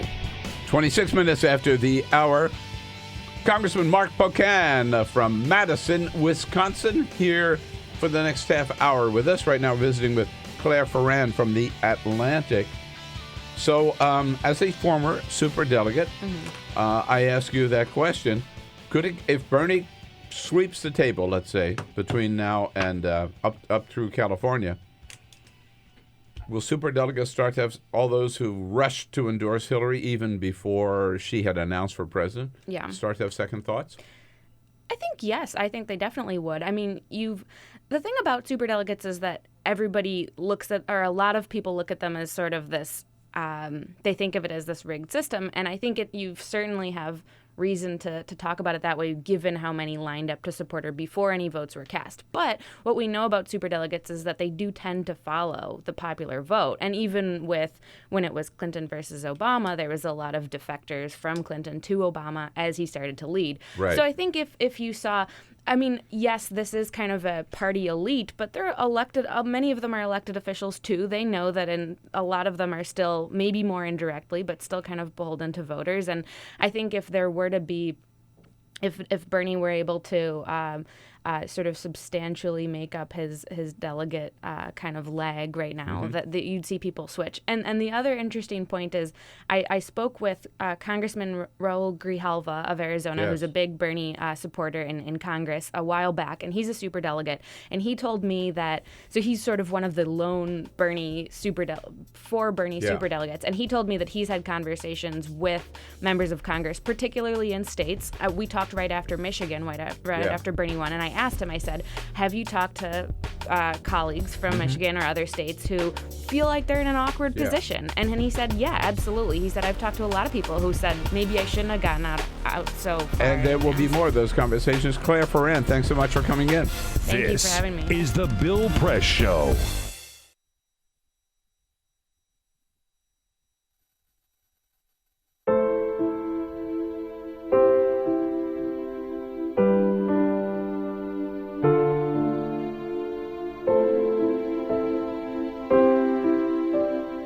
I have run these canyons for 6 million years.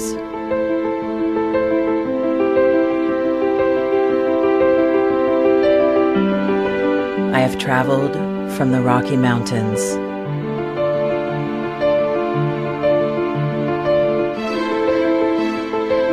to the deserts, through scorching heat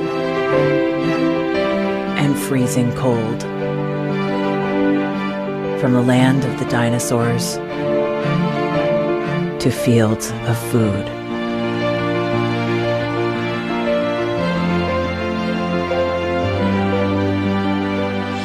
I lend my hand to 7 states, 2 countries, 9 national parks, and 36 million people across an arid West.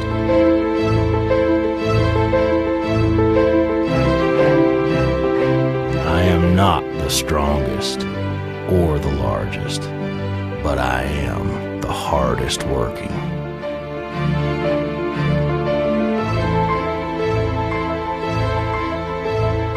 People love me. My playfulness, My beauty. my power,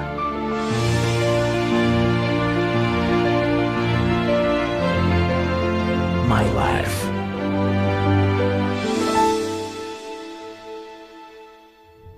But I don't think I can offer any more. I am tired. I am tired,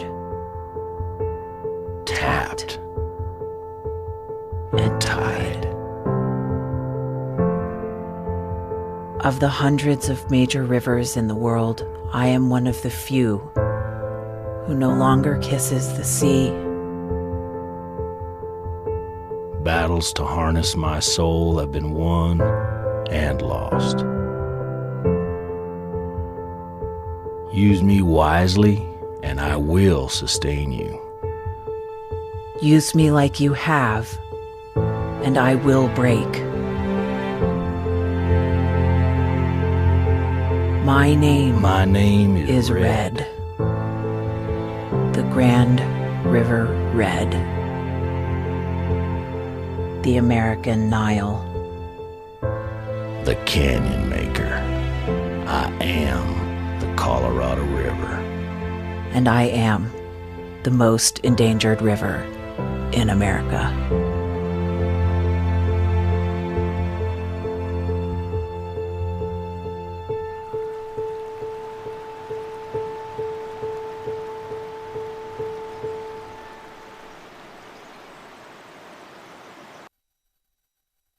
So, I'm kind of new here, but I've noticed a trend. My human does this funny thing where she goes around and gets all my toys, and then she hides them in that basket by the door. But it's always the same basket, and it's always in the same place.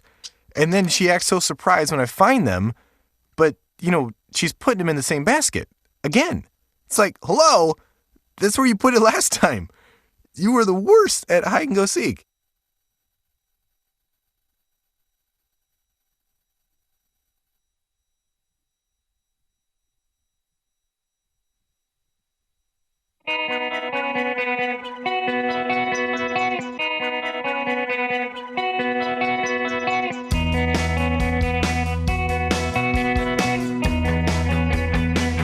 Seen on Free Speech TV and online on TawkrTV. This is the Bill Press Show.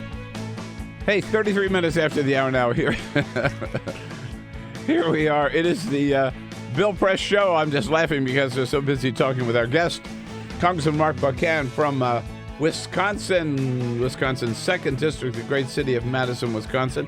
We were so busy talking, I don't even know we were coming back on the air. Hey, Congressman, it's so good to see you. Thanks for coming back in. Oh, glad to be here, Bill. And I have to tell you, a week from today, I was on my way to Madison and had such a great time out there with all of our good friends at 92.1 The Mic and all of our listeners coming by. And Well, what a great district you've got. In fact, that day we were doing our listing sessions around the district. We went to every county that week. I think I had a 15-and-a-half-hour day one day there as we were moving around the district. But it's that's why I like to go home every weekend. That's why I'm so proud to live there. And I come here to work occasionally, but I really do everything back home because it's a great place to live. All right, now I have to tell you that at our session. Again, sponsored by 92.1 The Mic and all of our great listeners out there, or many of them, at the Northside Restaurant with John Nichols from The Nation magazine. Great guy, came along, and we had a little conversation there, and then we opened it up for questions from the audience. The very first question was a woman, not so much a question as a comment, a woman who stood up and said that how disappointed she was that in me and in Bernie, that Bernie Sanders, that we are not progressive enough, that we are not far left enough, Congressman. I very seldom get that criticism. I know. Well, I welcomed it, but I must say, I thought, boy, Madison is really far out there. It's a very progressive district. And, we have good values going back to Fighting Bob La Follette. I collect old Fighting Bob La Follette memorabilia, buttons and license plates. I have a little glass plate that used to put into movie projectors in 1924 between the movies that says La Follette and Wheeler has their pictures. Fearless and incorruptible was their slogan at the time. That'd be a great slogan now, I think, for people. Yeah. But it's a very strong progressive district, which is why I love it, because I can come here and when I express my values, I'm expressing the district's values. So while I'm not sure if everyone thinks that you and Bernie aren't progressive enough, I do think that people generally, Bernie Sanders won the district 62-38. Oh, yeah. I've left the district the last election with more votes than any Democrat running for Congress in the country. Russ Feingold will do extremely well this year. And if everyone gets out, we can return him to the U.S. Senate. So, it's got a strong tradition. I have to tell you, I've been thinking about this. So with my new book, Buyer's Remorse, I've done a lot of book events and visits to some of our affiliates around the country, as many as I could squeeze in. But some of them, for example, Madison, Wisconsin, Asheville, North Carolina, Ithaca, New York, Portland, Oregon, among others. And in every one of those, they've gone overwhelmingly for Bernie. So I think there's some connection between progressive talk radio and the Bernie Sanders phenomenon. Absolutely. And what's interesting is I think the power of progressive and conservative talk radio in the various areas, you definitely see that influence. I mean, 92.1, that's the number one program in my car, right? So I'm listening to when I'm back home, so your program and others.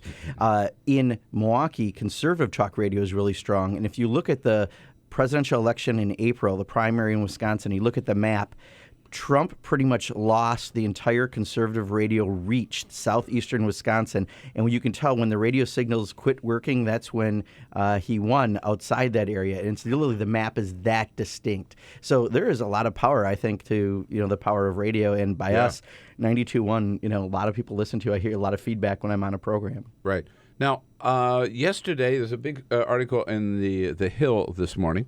Normally, meetings of the Congressional Progressive Caucus do not get they don't make headlines. Not that exciting. Yeah. But yesterday, there was some news there, and as reported, you were there at the meeting? Yes. Yeah. A clash between a guest of yours and one of your members. Yeah. It was very unfortunate. Senator Reid was there, and we were there to, thank him for all the great work he's done in getting, things like the Affordable Care Act and other things through the Senate, and just talk about a little bit about his agenda and about the Supreme Court nomination, right? Because it's going to mean a lot. So he came over from the Senate as a special guest of the caucus. Absolutely, which is a pretty big thing, right? You know how it is. I mean, to have someone come over normally like that. They don't mix, right? Yeah, exactly. Right. And he was extremely gracious with his time and his comments.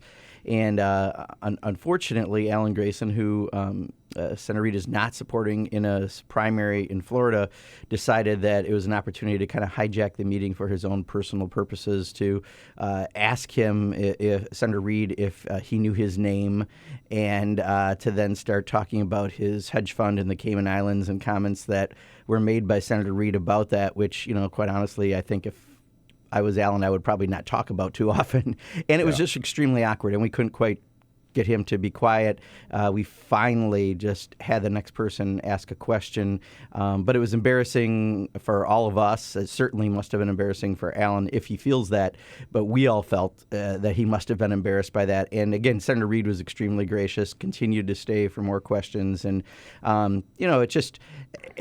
There's one thing about being progressive, there's another thing about being progressive and effective, and that second part is really important too. And I think, unfortunately, that meeting showed a lot of the lack of that second part. Well, Alan Grayson, who is running against Patrick Murphy for the Marco Rubio seat, for the Democratic nomination for the Marco Rubio seat, and has been under investigation. I don't know what the status of it is now for running a hedge fund in the Cayman Islands. Went after Harry Reid, but we also learned, if we didn't already know it, that Harry Reid is a good fighter. He was a boxer at one time, and I understand that he punched back and just said, "I hope you lose." And he did it in the most calm, gracious way you could tell someone that. Really, it just showed again why he is the leader of the Senate Democrats in watching. He's a class act. Yeah, really total class act. And again, those meetings are for the caucus members and for us to be able to do things, and for a single member to hijack it. It was just very unfortunate. And Senator Reid, we appreciate what he came over and did with us, and he was a total class act. And at the end, we gave him a little recognition of our appreciation for all the work he did. So I'm going to come back to Bernie for a second, because as you pointed out, your district went overwhelmingly for Bernie. Mm-hmm. Bernie won West Virginia on the heels of winning Indiana, and it looks like he's going to win Oregon next week. So the primary is not really over, despite what some people say, and but you have not yet, as my understanding, not yet endorsed either candidate. Why not? What are you waiting for? There's a group of us: Barbara Lee, Alan Lowenthal, Beto O'Rourke, Betty McCollum, a few other folks. We see, to me, at least I'll speak for myself, but we were meeting as a group on this, and Elizabeth Warren also from the Senate side. The eye on the prize is November. We absolutely have to take the White House, not just because of Supreme Court nominations, not just because of the power of executive orders, not just because of agency actions and rules. Like right now, I'm watching all these great rules come from the Department of Labor that are going to be really good for workers and the middle class. And we are trying to figure out how we can help make sure that everyone is coming together at the right time. I all along have said I'm going to wait till the middle of June when the last primary happens, and then we'll take a look at it. But we're really trying to strategically look at some of the congressional districts where either Bernie or Hillary did really well. And if it's a swing seat, how do we help make sure that there's peace in that district so that that person can get elected and become a member of Congress, because we have to pick up the 30 seats. So we're trying to be very strategic in how we're moving forward. I have great respect for both of those individuals who are running. But honestly, the most important thing is that Donald Trump does not become the next president, and that we flip the House of Representatives to Democratic control. And that's what we as a group are trying to work on. So that's what I've been doing with people like Barbara Lee and Alan Lowenthal and others. Which of the two, Hillary or Bernie, do you think would be the stronger candidate against Donald Trump? I don't know if I actually know that answer yet, because you know how it is, right? The right now those polls don't mean necessarily a whole lot. But whoever the Democratic Party decides through the middle of June is the best candidate is probably going to will be the nominee, and that's who we're going to have to coalesce at that point behind, I think. So, but again, my concern is much more on in November, if we don't defeat Donald Trump, this gives us an opportunity not just to take the U.S. Senate, but to take the U.S. House. Those 30 seats, we're recruiting in districts that we didn't plan on recruiting in because we feel there could be a potential wave.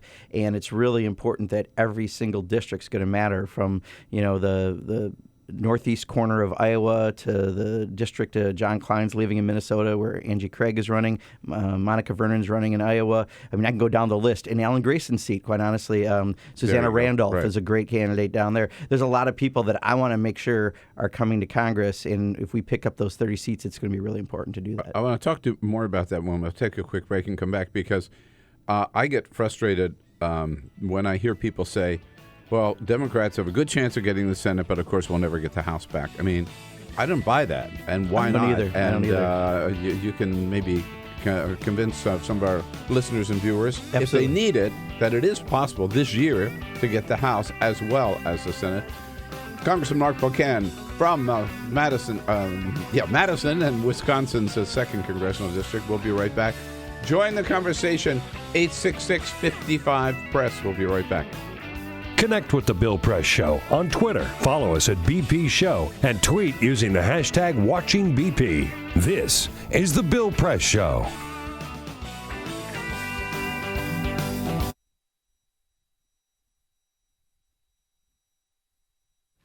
"21.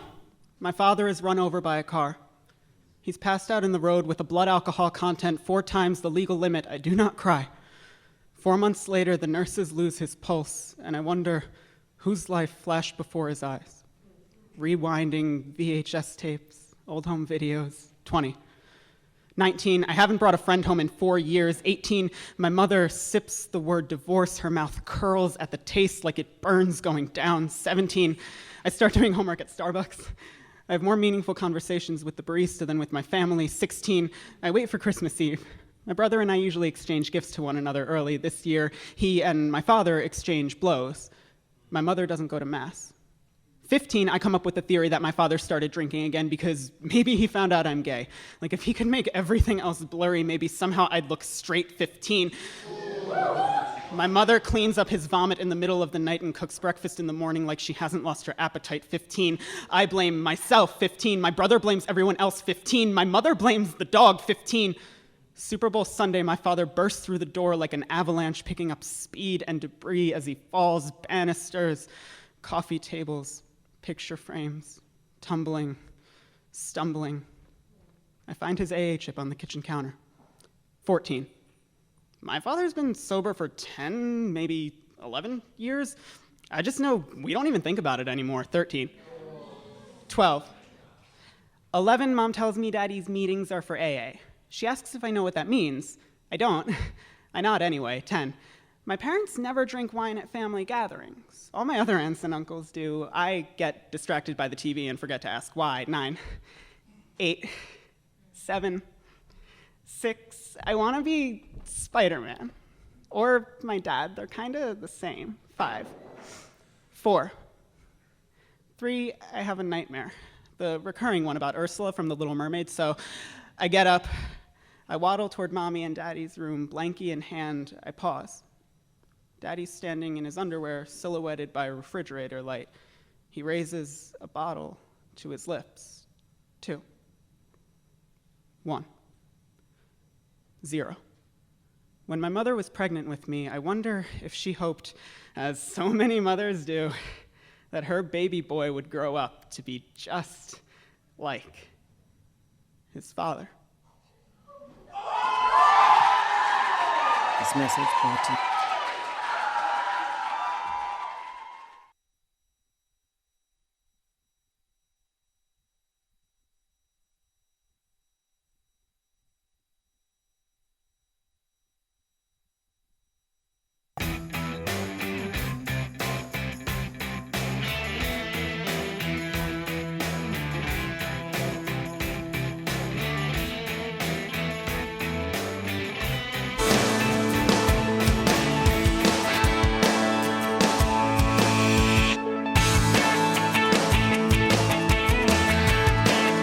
Help keep all the presidential candidates straight with your progressive headquarters for the 2016 election. This is The Bill Press Show. Hey, here we go. 13 minutes now before the top of the hour with our good friend Congressman Mark Pocan from Madison, Wisconsin, here in studio with us. And, of course, we are heard on 92.1 The Mic in your hometown, Congressman. And when I was out there, I must tell you, the greatest thrill of my visit to Madison, Wisconsin, I had cheese curds. Yeah. First time, Congressman. Squeaky ones, I hope? They were squeaky. Good. Yeah, and they were they're good. fresh. Yeah, right. And not the deep fried. People think of cheese curds as the deep fried type. I mean, it's got to be the fresh cheese curd that squeaks when you chew on it. Yeah, that's cheese. I'm not sure it's worth a trip all the way to Madison for I think just it is. that. Do you I think it is. I do. I definitely. I think I would take a flight there. And you know, it's interesting. We have to see by the way, the state capitol, beautiful, beautiful building. Yeah. and just the lakes, the city itself on that spectacular the little setting. isthmus between the lakes and everything, and and talk about cheese. And we have some national award winners down literally the road. I'm actually just technically outside of Madison in the town of Vermont. Population 800. We had 77% turnout for the April primary, so it's a very active town. But down the road, Bluemont Dairy does a bandaged cheddar, and I don't know if they sell it outside Wisconsin if you ever see it, but it is. Just the best cheese, and but we have all these award-winning cheeses from our area. Yeah. All right. Now tell us about taking back the House. So it's 30, and I keep reminding people that in 2010, when the Republicans took back control of the United States House of Representatives, and John Boehner became Speaker, Republicans won 65 seats. Right. Yeah. So winning 30 is not that. I mean, it's a big deal, but it's doable. Well, people would argue since then there's been gerrymandering, right? So they've made it slightly tighter. But, I mean, absolutely. I look at the map, and I'm going to be traveling around the country helping out people from Florida to Maine. Emily Kane up in Maine. In Wisconsin, Tom Nelson's running in the 8th District. That's an open seat. Reed Ribble's leaving. I mean, I can go around and point out districts around the country where we've got excellent opportunities, and there's going to be some that we didn't even count on because there's going to be these big sways. Because when you look at Donald Trump with 71% disapproval going into this election, when I fly through Detroit to D.C., I fly with people who are vulnerable Republicans, and they are not happy. They're going to be in a tough spot having Trump on the lead ticket. And look at today, I think Paul Ryan is meeting with Donald Trump, but he's definitely trying to distance Republicans from Donald Trump because they know how devastating it's going to be. So it's not just us saying it; it's the Republicans telling you how much of a problem it's going to be to have Donald Trump at the head of the ticket. That's how I was going to ask you that. So that I know Republicans, a lot of them, they've already started, are saying no. That's another level. That's a national level. I'm just running as a member of Congress, or I'm running as a senator for re-election. And they're trying to distance themselves from Donald Trump. Can they get away with that? No. I mean, two things. One, they created Donald Trump, right? Their policies the last 5 or 6 years, all the issues they talked about, the way they've talked about things have made Donald Trump the nominee, for one. And two, they're going to be running on basically the same issues. They may try to distance themselves. That's what Paul Ryan is doing. It's more of a show. It's like community theater, right? Oh, this guy, I'm going to keep an arm length from him. But actually, they're going to be running their funds and everything will be commingling. They're going to be running with Donald Trump. So when you vote for these people, you're voting for Donald Trump in the House seat, whether you like it or not. And they're going to try to claim that it's not true, but they very much are running together. They very much created him. It's part and parcel, and that's what message we're going to be sending throughout November. You elect these people, you're electing a bunch of Donald Trumps. And Nancy Pelosi made that point on her news conference yesterday that there is Jamie, do we have that Nancy Pelosi quote about Donald Trump not lifting the veil, the other one where she said about no difference between them? Yeah. Whether it's insulting President Obama, women, immigrants, Muslims, LGBT Americans, there's not a dime's worth of difference between what Donald Trump says and what the House Republicans have been saying all along. Right on. Yeah. And you're going to be reminding people of that. Absolutely. And I'd say the only difference is we can't even get those things done, right? Because Congress right now can't even seem to agree with themselves in passing things. But that's absolutely the agenda they've put forth, and that's absolutely the agenda they would do with Donald Trump. So the fact that we haven't got immigration reform and all the issues that, non-discrimination in employment, all the things that Leader Pelosi just mentioned are exactly what they'll do when Donald Trump's there. So the problem is people don't like Congress. 9 to 13% of the people give a Congress a approval rating, that's positive, but they keep reelecting their member. If your member is in the majority party and they're not getting anything done that you support, because they're not getting anything done right now, then it's time to change their faces. If you don't like what's happening, you have to get rid of those people. And now, especially with Donald Trump, that's the agenda that'll come forth if you vote for that person again. Right. So whether it's Bernie or Hillary, we've seen the progressive agenda, the progressive issues really dominate in the primary. Absolutely. From minimum wage to income inequality. Is that going to continue? in the next administration and in the general election and then the next administration? It better. And those of us in the Progressive Caucus are going to make sure that it does, because we now expect that the words that anyone who's running for president is using right now, if they become president, we expect that to be the priorities and policies they're going to put forth. And we're going to remind them of that things like debt-free college and a $15 minimum wage and all the other issues that we've talked about, climate change and things have to happen because they are the priority of the American people, and that's why we're going to take the White House. So luckily, you've got a 72-member block of the House Democrats who are going to be on a regular basis talking about these issues and prodding any administration to make sure they're done. 72 members of the Progressive Caucus? 72 members, yeah. Wow. And when we pass our budget last year, we probably won't have a chance this year because Republicans can't get their act together. We got 96 votes. A majority of the Democrats in the House voted for the Progressive Caucus budget. Oh, yeah. Good. That is great. I'm telling you. Well, Congressman, so good to see you here. It's just a little taste of Madison. Absolutely. Coming into the studio, all right? And again, shout out to all of our friends out there, 92.1 The Mic in the Madison area, and to all of your constituents, Congressman. Thanks for coming in. Yeah, thank you, Bill. We'll be right back. Can't catch the entire show? Listen to BP in 3, where we turn 3 hours into 3 minutes. Find it every day at BP Show on Twitter or at BillPressShow.com.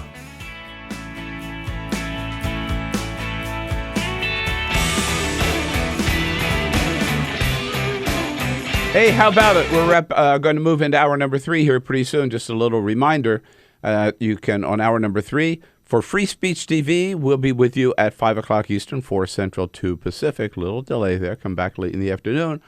Or you can watch us right away on our video stream, TawkrTV, youtube.com/TawkrTV. Alex Seitzwald from MSNBC, covering the Sanders campaign, will be here in studio for the entire hour as a friend of Bill. Then we'll be joined by former Congressman David Bonnier from Michigan, who is now a celebrated Washington restaurateur. Hour number 3, coming up.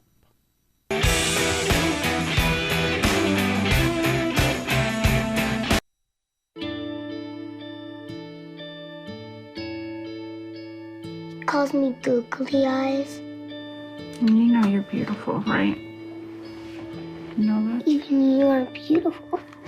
I got bullied for wearing glasses. Share if you're against bullying. We put it out there, just took off.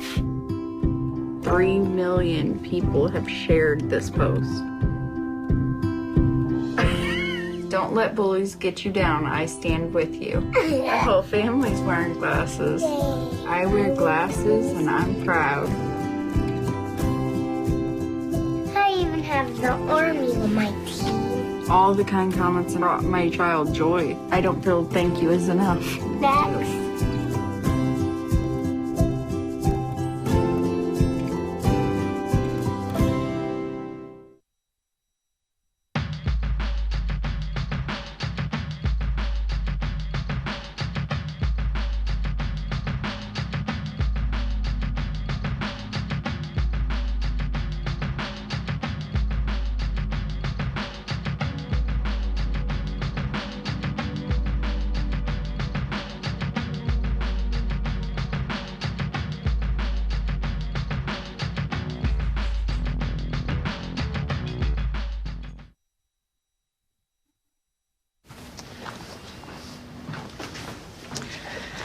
All right.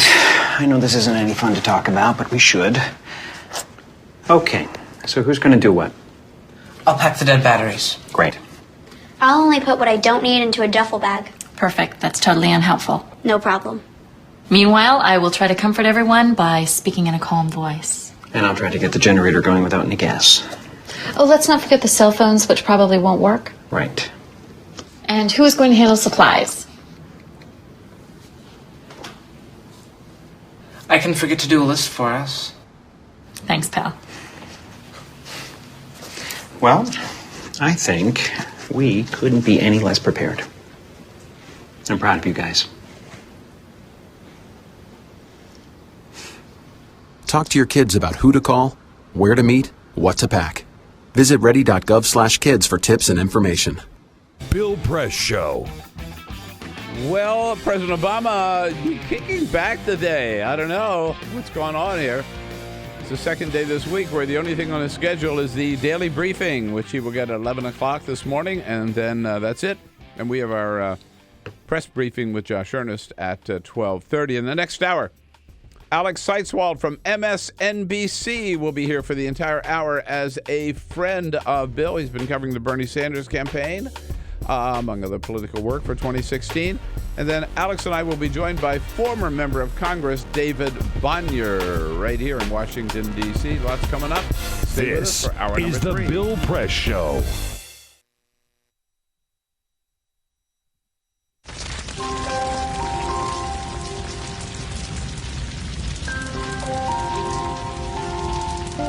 A single ember that escapes from a wildfire can travel more than a mile.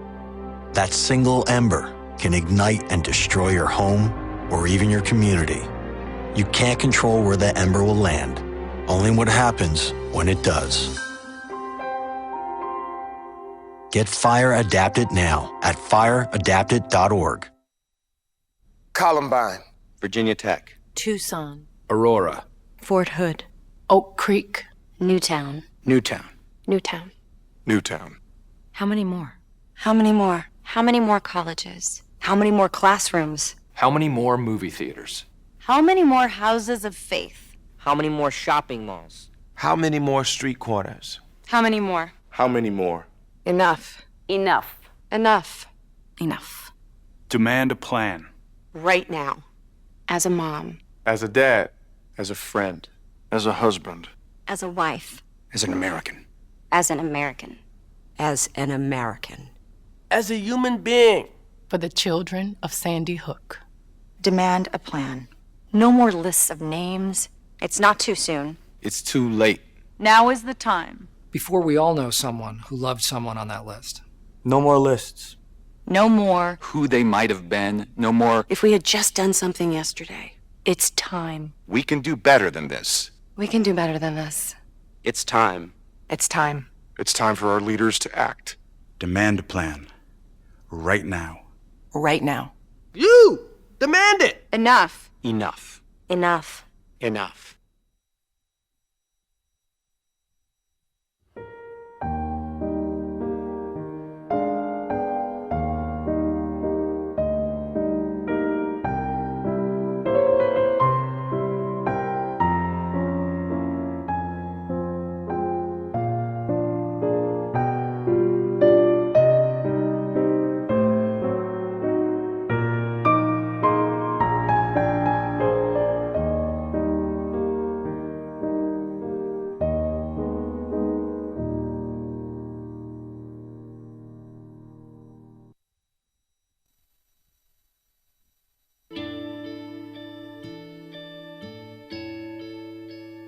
Calls me googly eyes.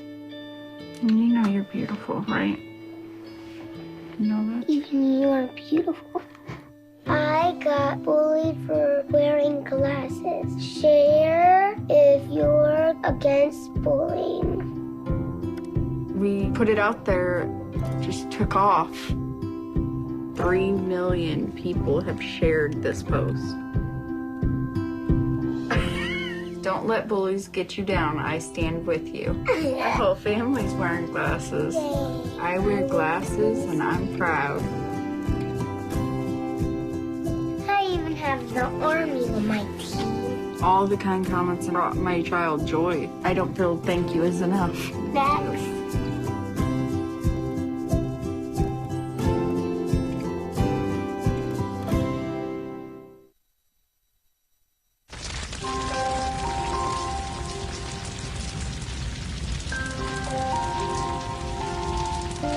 A single ember that escapes from a wildfire can travel more than a mile. That single ember can ignite and destroy your home or even your community. You can't control where the ember will land, only what happens when it does. Get Fire Adapted now at fireadapted.org. I wanted to find a bank with a purpose. I wanted to find a place that would take my money and not use it to cause the financial crisis, but to fix the financial crisis and to help end income inequality. The people that we employ are usually clients right off the streets. They don't have an account, but Amalgamated is willing to get that started for them. Their reputation supporting the working man, I think, speaks for itself. This is a bank that cares for their customers, and I appreciate that. We were able to access a construction loan through the bank's programs, and that loan has helped us house 28 families in the community. Amalgamated is a bank that was started for and about working people. Many of our customers have a deep commitment to advocating for social and economic justice. We share that commitment, and we're not afraid to stand up and say that we need to change some of the way that the country does business.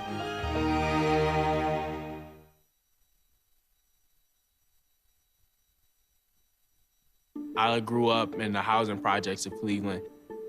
I didn't even know that life could be any better than it was. Education for me has been a way to get away from the agony of what was normal life.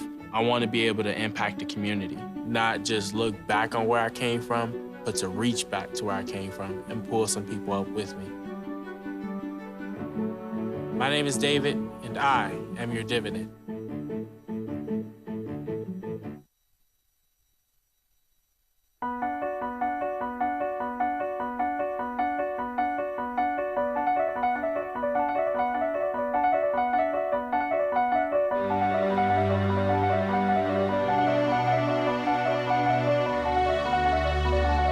The most important issue on this planet right now is to protect and conserve biodiversity in the world's oceans.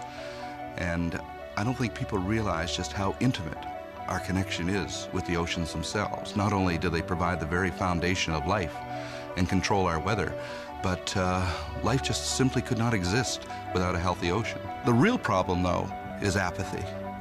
It's all out of sight. It's all out of mind, and people don't even think about it.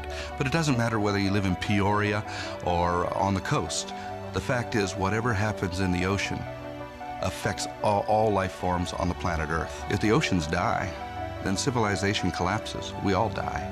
We cannot live on this planet without the oceans. This is, in fact, not the planet Earth. It's the planet ocean, but because we're a land-dwelling species, we refer to it as Earth.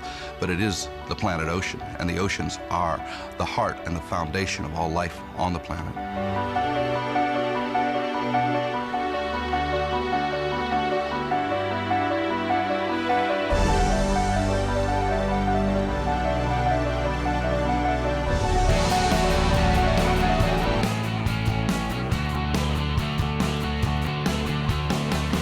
Broadcasting around the nation, on your radio, on your TV, and online.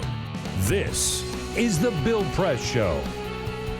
Only an hour away now from the big summit. Donald Trump and Paul Ryan sitting down. Well, I'm not sort of going to sit down. For a duel, you don't sit down, do you? You know, it's the old shootout at the OK Corral today. And we'll see who comes out on top. I have a feeling Donald Trump comes out on top. How that'll work out. Hello, everybody.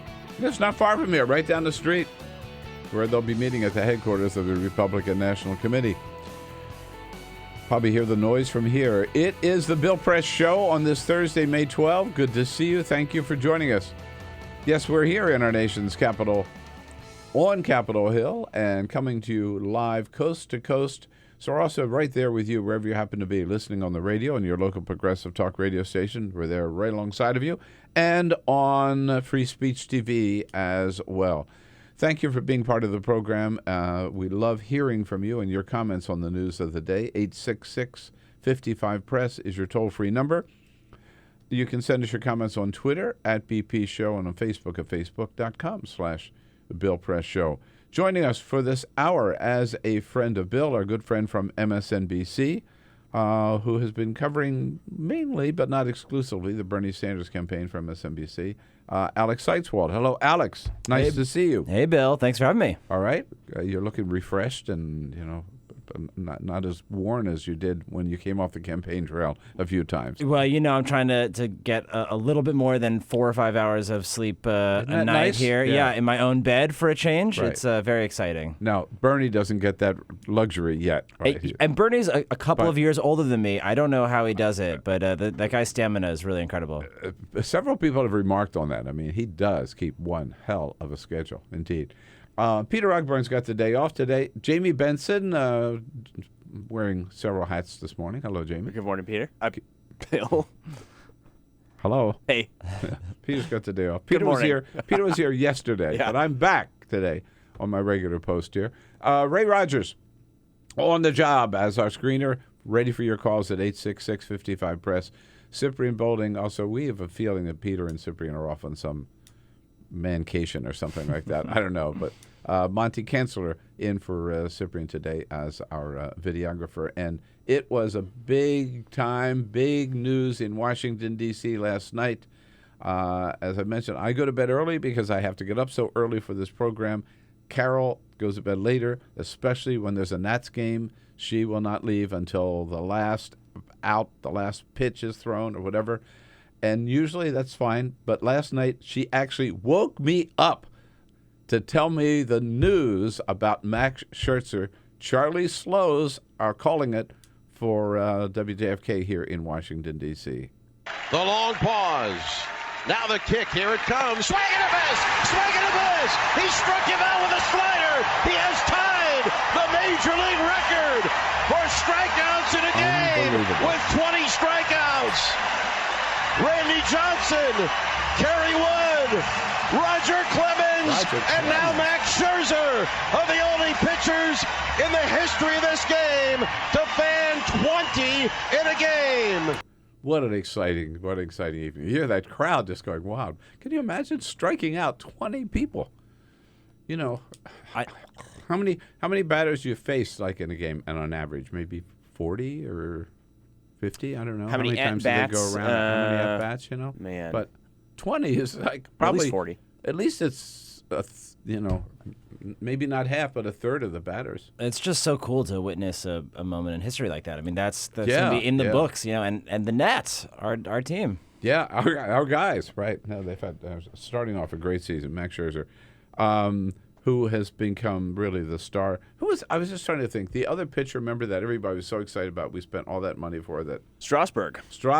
They just gave him more money. He's going to get paid through the year 2032. But he certainly hasn't. I mean, not that he's a bad pitcher, but he hasn't matched the advanced billing for sure. No, and he had Tommy John. Scherzer has. Yeah, indeed.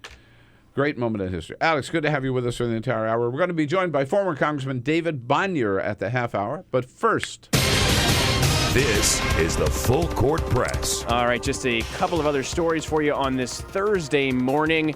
Hey, Bill, I know you don't drink coffee, but a lot of us do. Yes. And a new study from the International Center for Tropical Agriculture should have coffee drinkers on alert. Here's why.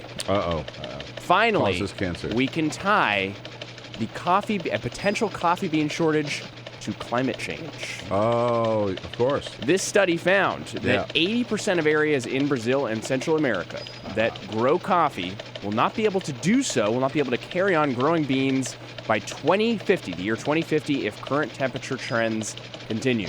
We still see climate change going up. The international decline estimated to be about 50%, which of course would raise prices and drop production rates. Maybe that'll get some response out of Congress. Exactly. Exactly. Starbucks. They'll be too sluggish in the morning, though. Starbucks is indeed taking the news seriously. They are working on reducing their own greenhouse gas emissions and also working with farmers on growing coffee in warmer temperatures. And by the way, you got a great big shipment of coffee from one of our viewers, right? Shout out our friend Maynard. He works for Caveman Coffee. We've got one of our cups right here. Nice. And he sent us a whole bunch of coffee. He sent us some cold brew a couple weeks ago and just recently sent us some coffee beans and some tea for Bill since he doesn't drink coffee. All right. There you go. Yeah. Thank you. Moving on to some news from CBS. 60 Minutes announced yesterday that a true legend In the news magazine game, Morley Safer will be retiring at the age of 84 at the end of this season of 60 Minutes. Safer saying, in a statement, it's been a wonderful run, but the time has come to say goodbye to all of my friends at CBS and the dozens of people who kept me on air. When 60 Minutes launched back in 1968, Morley Safer was the London bureau chief for CBS News, and he joined 60 Minutes as a full-time correspondent in 1970. You know, for those of us in television, he is incredible. Just, what a legend, what a role model. Yeah. And looking at the old clips of Morley Safer last night on CBS News. Yeah, he's done some great work. And to have that kind of staying power in a business oh my God, that's not really known for it. Exactly. That's incredible. And finally, he's been there longer than Wolf Blitzer. You know, wow. Finally, this came to the attention of the Washington Post and the CBC yesterday. An episode of Antique Roadshow actually aired back in January, but journalists just got around to catching the fact that this guy brings in a pottery piece. It was described as a grotesque face jug. And, you know, the whole deal with Antiques Roadshow, someone brings in this thing they found in an attic and say, okay, how much is this thing worth? The appraiser looks at this face jug and says, it's bizarre and wonderful. You even see a little bit of Pablo Picasso going on here. I'd estimate somewhere between $30,000 and $50,000 from this. Now, this was found in an estate sale a couple years ago and purchased for $300 by the buyer. It actually turns out to be the work of a high school potter. No. Yeah. The appraiser said, obviously I was mistaken as to its age by 60 to 80 years. I actually estimate it more so in the $3,000 to $5,000 range. Still not bad for a high schooler in Oregon. All right. But was it Picasso as a high school student who did there it? you go. You never know. All right. Thank you, Jamie. Well, Alex, I want to talk to you about Bernie. Here, Bernie Sanders, the official word is it's all over. Hillary's the nominee. Everybody's talking about what it's going to be like, Hillary versus Donald Trump. But nobody told Bernie, right? So he wins Indiana, and then he wins West Virginia, but by a lot, right? And I guess no one's told his voters either. Maybe that, yeah. So what's going on? I mean, I think a couple of things here. If you look strictly at the delegate math in terms of, you know, who's actually going to be the Democratic nominee, it's really, really hard to see a path for him to get the nomination. But I think the Democratic Party, the base, is very excited about this primary. They want it to continue. They like Bernie Sanders, even if they're not sure they want him to be the nominee or they want him to be president. And we keep saying this in the exit polls over and over again. You ask people, are you excited by this primary or do you find it divisive in the party? And Democrats overwhelmingly, state after state, say they find it exciting. Republicans tend to say they find it divisive. Bernie's pulling even among national polling, which is pretty incredible. I mean, even though, you know, there's very few states left, so it doesn't mean a whole lot in terms of predicting outcomes, it's still suggesting that Democratic base voters are kind of excited by this. And if you ask them, do you want this primary to continue, they say, you know, keep it going. So I think they like what Bernie's bringing to the table. Now, what I found interesting in West Virginia, not that West Virginia is the model state or the most typical state, right, of all the 50 states, but looking at West Virginia, Bernie won women over Hillary Clinton. He won overwhelmingly with independents, again, overwhelmingly with young people. Those who are worried about the economy, right, the economic anxiety. And a lot of those in West Virginia. A lot of those in West Virginia, Bernie won overwhelmingly, right? People who think they want a president who's more liberal than Obama voted for Bernie. Those who think they want a president less liberal than Obama voted for liberal. You know, it goes on and on. Basically, he swept the field. So there's something going on there. And now we look ahead to Oregon, which I believe Hillary's not even contesting, right? They just think this is another West Coast win. And now Kentucky is in play. Yeah.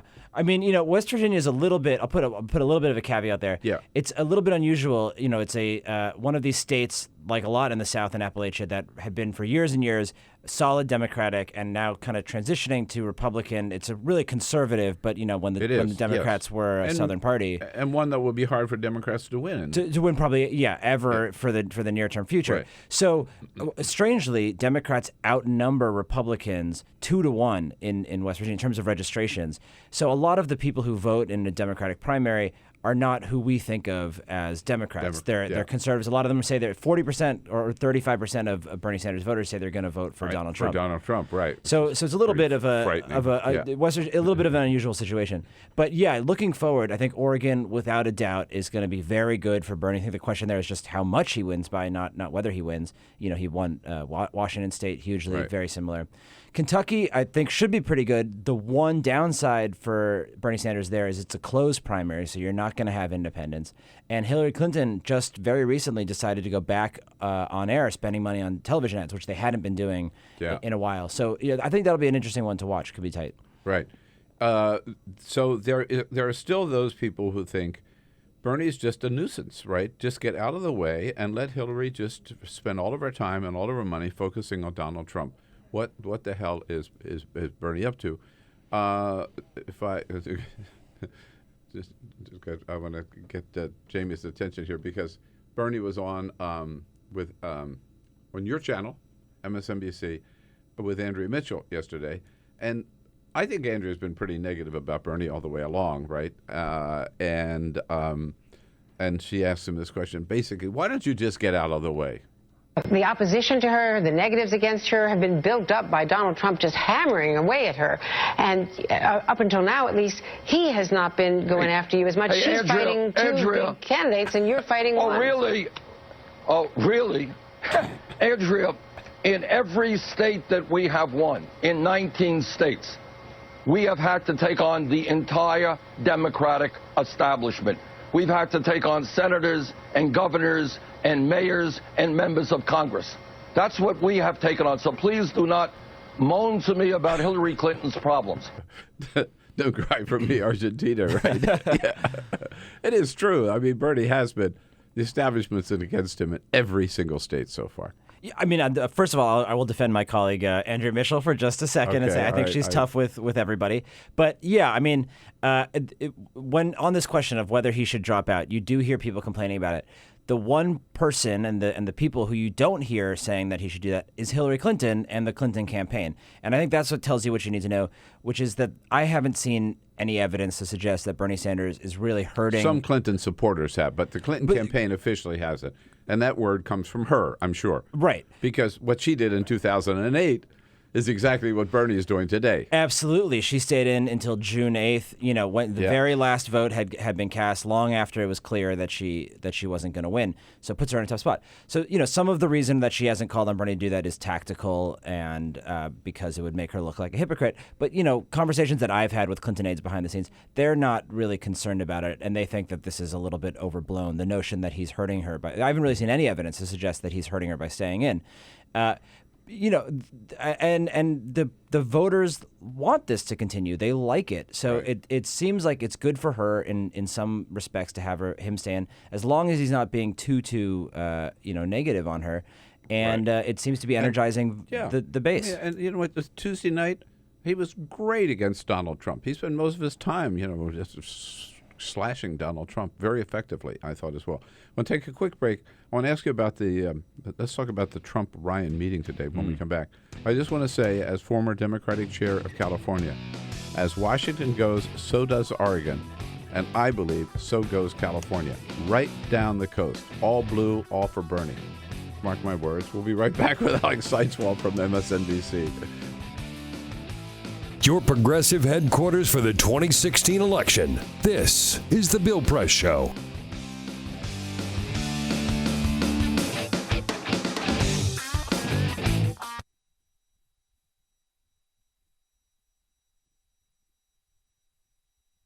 This is the story of my grandfather. When I was 19 years old, his right hand was crushed in a printing press. He was supposed to lose the hand, but a young doctor saved it just in time for the war. This is the story of the war. My grandfather repaired tanks. Behind the front lines, away from the cameras, he would pull pieces of dead men from the machines and send the machines back out to the field. This is the story of the war a decade later. Back then, you didn't talk about depression. There was no such thing as PTSD. When my uncle, age 7, asked him who won the war, my grandfather said, nobody.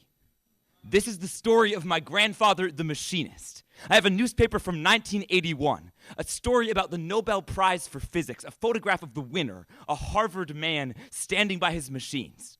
This man is not my grandfather. Beneath the photo, my grandfather has written, I designed and built almost everything in this picture. They worked together for 10 years, but my grandmother says the physicist never even remembered his name. If you asked that Harvard man, there would be no story of my grandfather, just a pair of disembodied hands. This is the problem with stories. They have to leave something out. The editor cuts a line and someone's face fades. The editor says 200 words or less and suddenly a whole family goes missing. The spotlight isn't about the light, it's how it makes everything around it dark. My grandfather's face is erased from every story. The machines survive, but the man who made them doesn't. The machines make the photo, but their maker is out of frame. But we choose where to point the camera. We can choose how to tell the story. We can choose which clothing the hero wears. I could tell you this is a story about a soldier, or I could tell you this is a story about the blue-collar man, but really, this is just the story of my grandfather. I did not know him. I was born too late, but my family tells me his name. Alfred Franzosa. I know that name might only live in this moment, that there are other stories with greater stakes, but still, I will tell you his name. I will repair this old machine. I will let my grandfather live again because I could not know him while he was living. Once, when he was younger than I am now, his right hand was crushed by a printing press, crushed by other people's stories. When it healed, he began to build. He used his hands to build tanks and his hands to build cradles. His hands were the last thing to touch dead soldiers and the first to touch his newborn sons. He built a good family, and that family built me, and now I use my hands to build his story. The story is not a eulogy. A eulogy seals the casket. A eulogy lets no air out. This story is a resurrection. Jesus was not resurrected by God. He was brought back by the people who told his stories. It does not take a miracle to raise the dead, to leave behind the tombstone and take the name with you.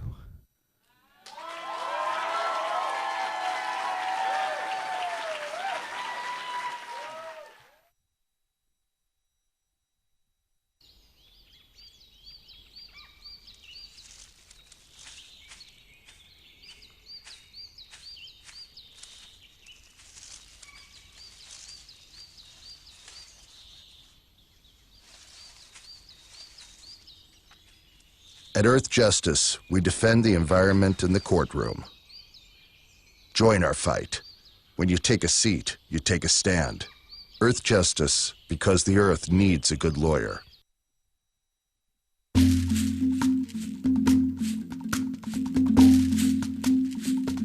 .org. Brought to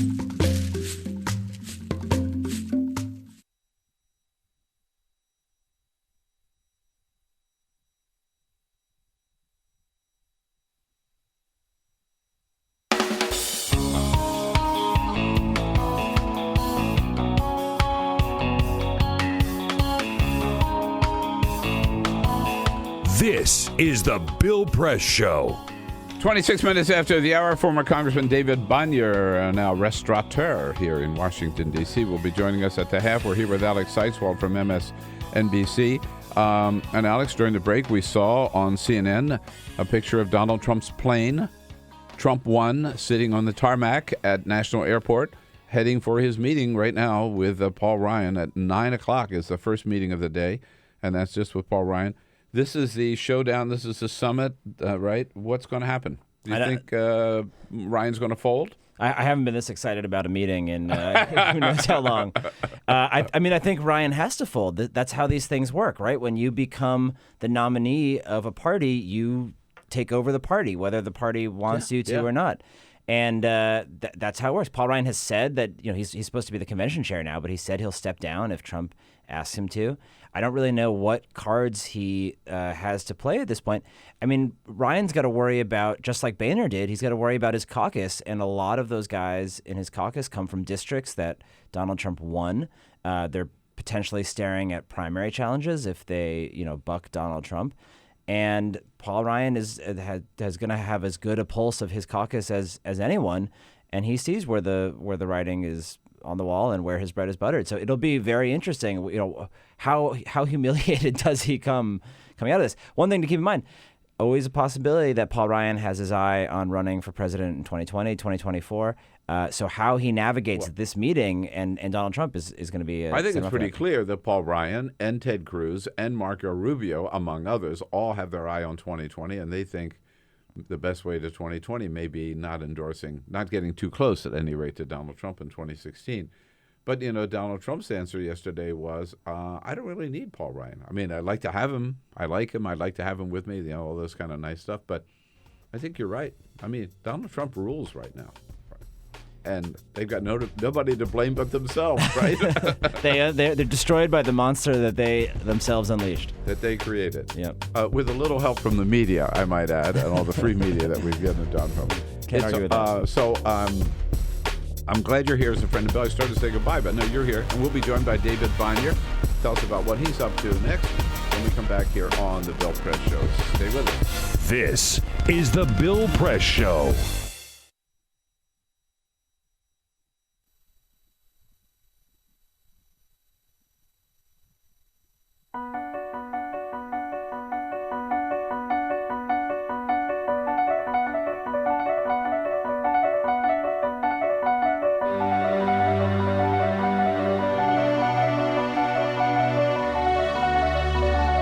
The most important issue on this planet right now is to protect and conserve biodiversity in the world's oceans.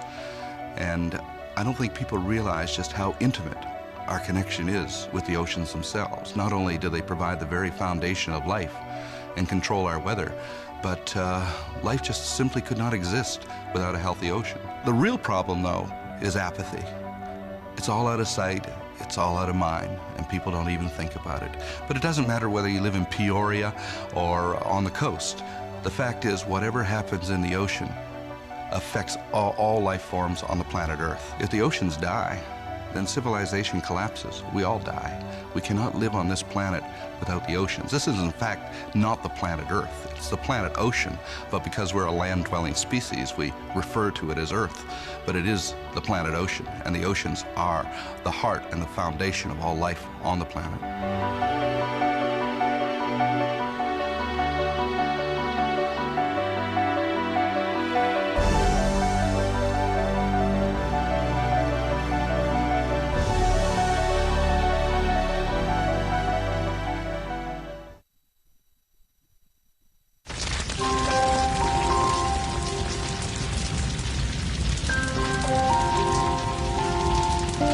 A single ember that escapes from a wildfire can travel more than a mile. That single ember can ignite and destroy your home or even your community. You can't control where the ember will land, only what happens when it does. Get Fire Adapted now at fireadapted.org. Columbine, Virginia Tech, Tucson, Aurora, Fort Hood, Oak Creek, Newtown, Newtown, Newtown. Newtown. How many more? How many more? How many more colleges? How many more classrooms? How many more movie theaters? How many more houses of faith? How many more shopping malls? How many more street corners? How many more? How many more? Enough. Enough. Enough. Enough. Demand a plan. Right now. As a mom. As a dad. As a friend. As a husband. As a wife. As an American. As an American. As an American. As a human being. For the children of Sandy Hook. Demand a plan. No more lists of names. It's not too soon. It's too late. Now is the time. Before we all know someone who loved someone on that list. No more lists. No more. Who they might have been. No more. If we had just done something yesterday. It's time. We can do better than this. We can do better than this. It's time. It's time. It's time for our leaders to act. Demand a plan. Right now. Right now. You! Demand it! Enough. Enough. Enough. Enough.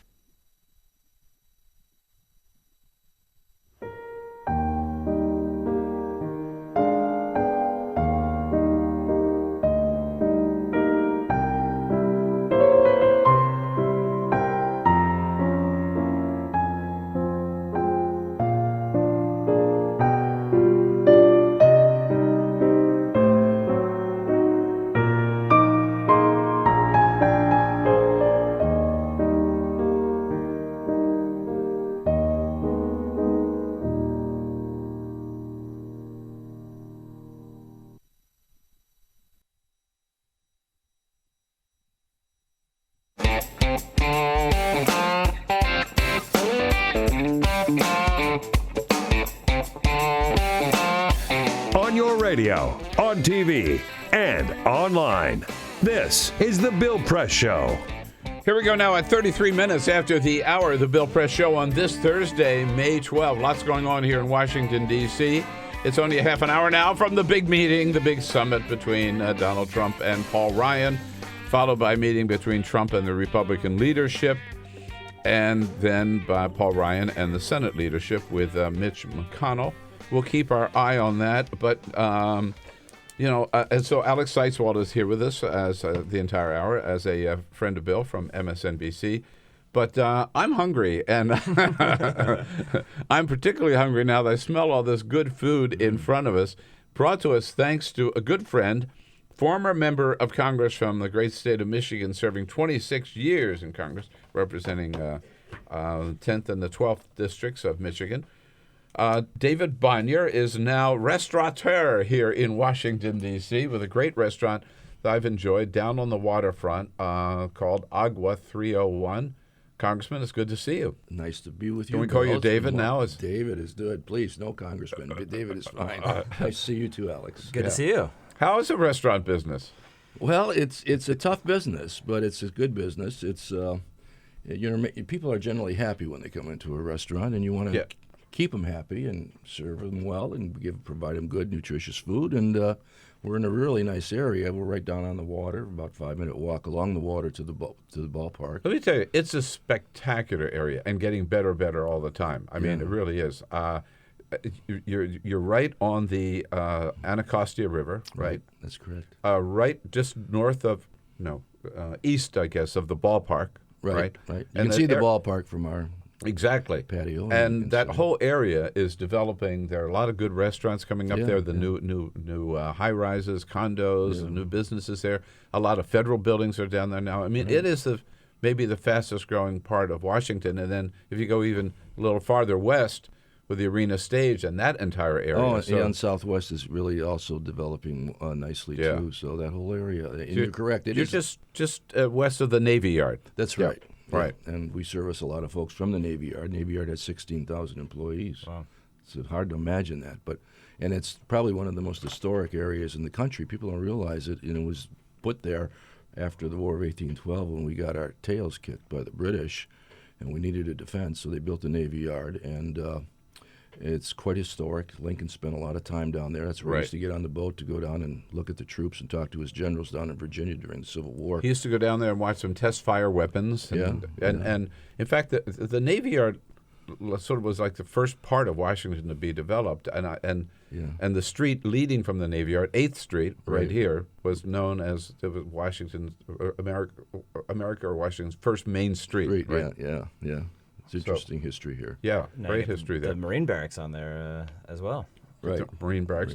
But back to your restaurant, I mean, what I think a lot of people, even living in Washington, don't realize that walkway or pathway that they put along the river. Right. That little bridge over there and then that park over between you and the Navy Yard. It's really gorgeous. Wonderful. Yeah, it is. Yeah. And actually a company that did that's out of Cleveland, Forest City, and they do really wonderful work. They pick areas in urban communities all over the country, and they redevelop them, and they do it in a really fair and decent way. They're good people. One of the things, you go to Baltimore, right? You go to Portland, Oregon. You go to cities built on rivers that have done magnificent things with their waterfronts. Washington never has until now. And finally, we're developing the Washington waterfront. Yeah, it's very exciting.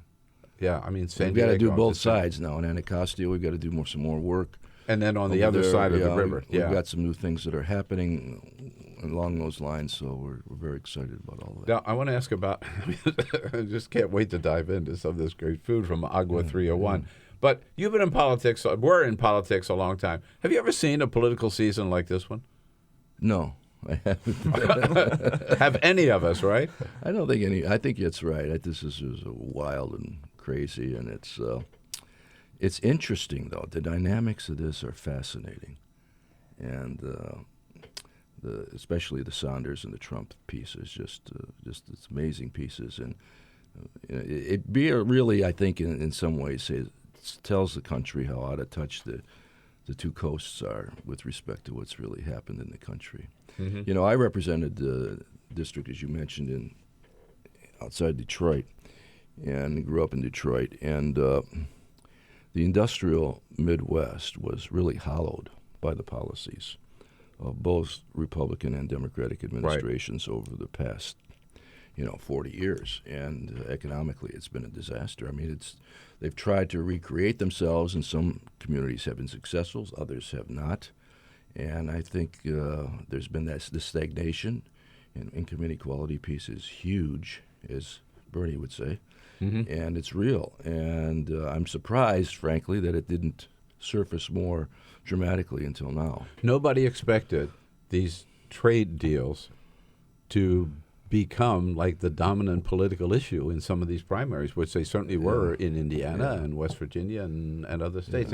Michigan with the Bernie Sanders big upset. I mean, he was down 20 points in the polls and then pulled it out at the end there. Right. Yeah, NAFTA and TPP, as you say, they really did hurt, and now they've come back to sting Democrats in the butt, at least a lot of them. Yeah. Do you think Trump could actually win Michigan? I mean, there's all this talk about him doing well in the Midwest on his anti-trade message.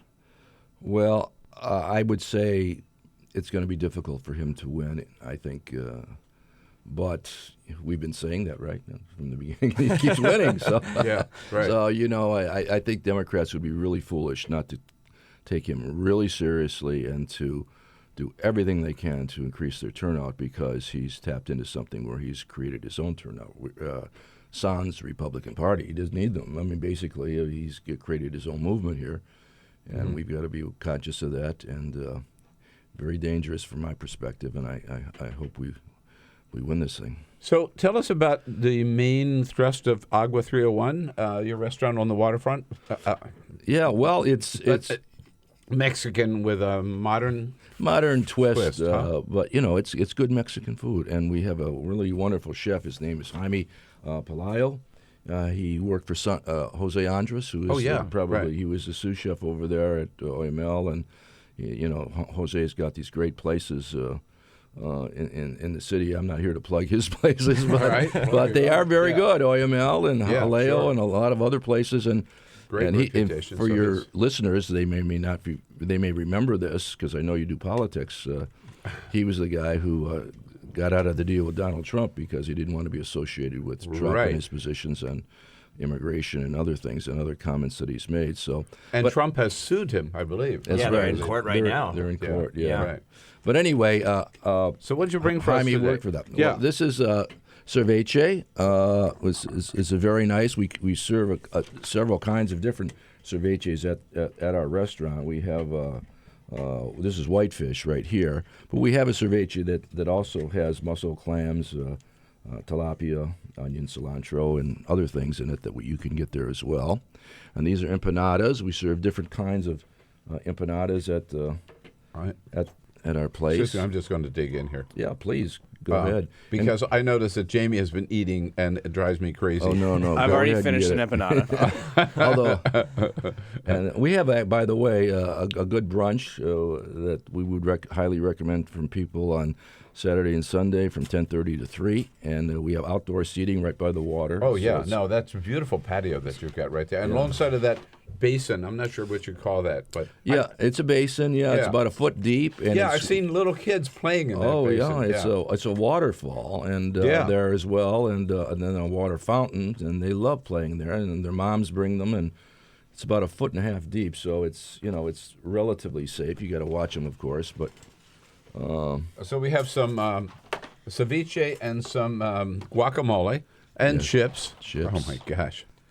So how'd you decide to get into the restaurant game after politics? Well, it's my son, Stephen, my stepson, and he after he graduated from St. Mary's College, he went David, to Georgetown you're joining Business us School. as well. There's another plate there. Yeah, I may have an empanada, yeah. He went to Georgetown Business School and then left, and he's been in the restaurant business, and when he was in college, he waited tables, and then he ended up bartending, and then he became a general manager of several restaurants in Washington, D.C., and did a great job, and we just decided at some point it was time for us to, get involved ourselves. So we invested in this place, and it's done I often, you invested in this place. I have friends who have invested.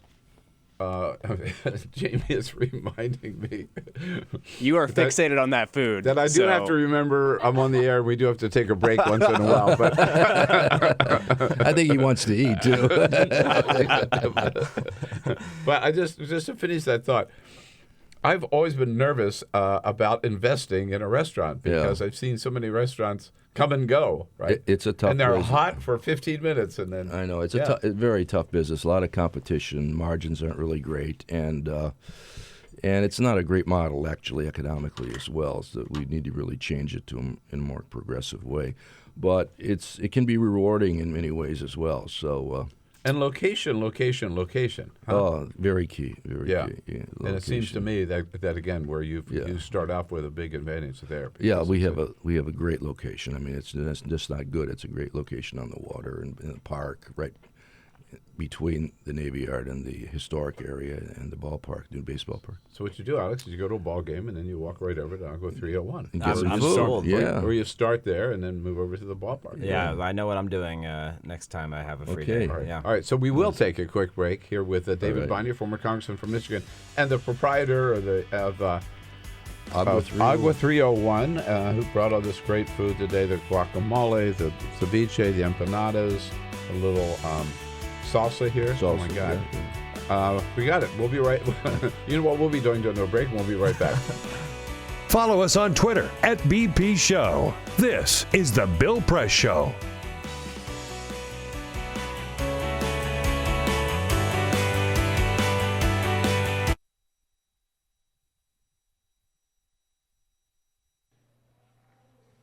It occurred to me tonight, for the first time, that the long-winged insect that over and over again rams its body into the wood of my front door might not know what he's doing. He might not have a plan. Maybe that's just how he flies, and that is where the door is. And I remember you. The last time I saw you, a few weeks before we would graduate from high school, and a few days before you let a bullet dissolve on your tongue, dancing in a warehouse rave, sweat-drenched and strobe light battered, thrashing your arms back and thrusting them forward. The floor could get so bright and loud, we all slowed down to be more careful, but you kept dancing full sprint tornado, and sometimes you'd spin full weight into a wall and just spread your arms against it and sway back and forth like a lover reunited. This long-winged insect is not trying to get into the house. It doesn't know there is a house. Can't imagine a life beyond that door. All it can see is the light. You and I were both 17 when you died. And ever since then, I have envied you. How you are remembered for towering, unclaimed potential instead of living to look regret in the face. You didn't have to come home 3 weeks later and explain to your little brother why you took too much medicine. Your addiction is remembered as a tragedy, not a betrayal. Your suicide attempt became a suicide, not an unpaid hospital bill. And only tonight did it occur to me that maybe that night when you let your teeth touch metal, you might not have known what you were doing. You might not have had a plan. Maybe you had hit that door so many times you couldn't imagine it might let you through. I'm still ashamed to admit it, but I have always secretly believed you did it for me, that you wanted to show me that there is a way out of all of this.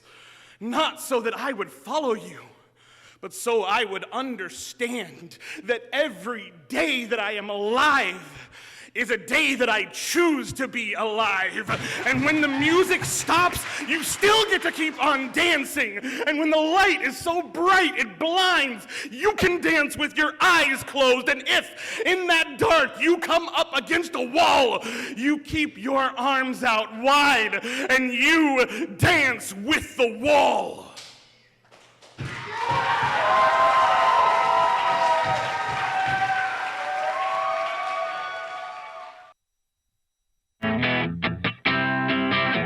Seen on Free Speech TV and online on TawkrTV. This is the Bill Press Show. The Bill Press Show brought today in part by LifeLock. LifeLock, your protection against identity theft, and boy, do you need it. Identity theft, the fastest growing crime.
All right, 11 minutes now before the top of the hour. We are enjoying the fine dining, fine food here from Agua 301. Thanks to former Congressman, owner of 301, David Viner, in studio with us.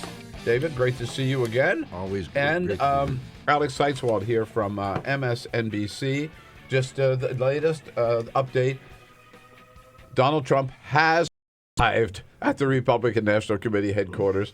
They're following this on cable television. Different parties, and it's going to be fascinating to see how each party handles it, number one, and secondly, how much leeway they give these insurgent movements at the convention. So I'm very interested in it.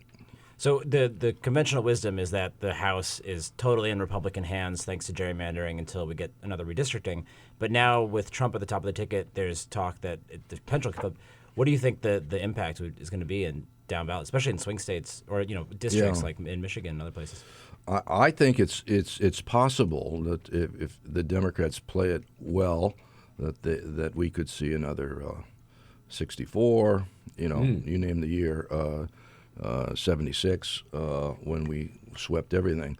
And can we sweep the House? It'll be the most difficult piece, of course, because it's what you've just said, Alex. So redistricting was such that they're difficult districts. But the down ballot is going to be affected by Trump, I think, and that's why you're seeing so many prominent Republicans nervous about endorsing right now. They're distancing themselves, and for good reason. Now, in my experience of 26 years in the Congress and foreign legislature, it's hard to disassociate yourself from the top of the ballot. And sometimes it's a mistake to do so because you can tick off your loyalists in your party when you do that. So they're in the real box. All right, back to Agua 301. Again, it's down on the waterfront in Washington, D.C. Great Mexican food, Mexican food with a modern twist to it. We've been enjoying the empanadas, the flautas, the guacamole, the ceviche, and the salsa, and the chips. I notice you've been digging in here, Alex. Can't help myself. What's the best reason for coming to Agua 301? The best reason is the food. It's good. It's fresh. It's tasty. The service is great. Agua 301. Congressman, we thank you for coming in. Thank you. The only thing that we're missing is, I'd like to have a margarita with my Mexican food. Well, if you come to brunch, thank you for the lead, on Saturday or Sunday, margarita, mimosas, and sangrias are bottomless. So it's... just the right hour. All right. For margarita. Now, there's the number one reason to go. All right. Here we go. Thanks so much. Great to see you. Thank you. Thanks, Alex. Good to see you, too. We'll be right back. Your place to talk about the 2016 election. This is The Bill Press Show.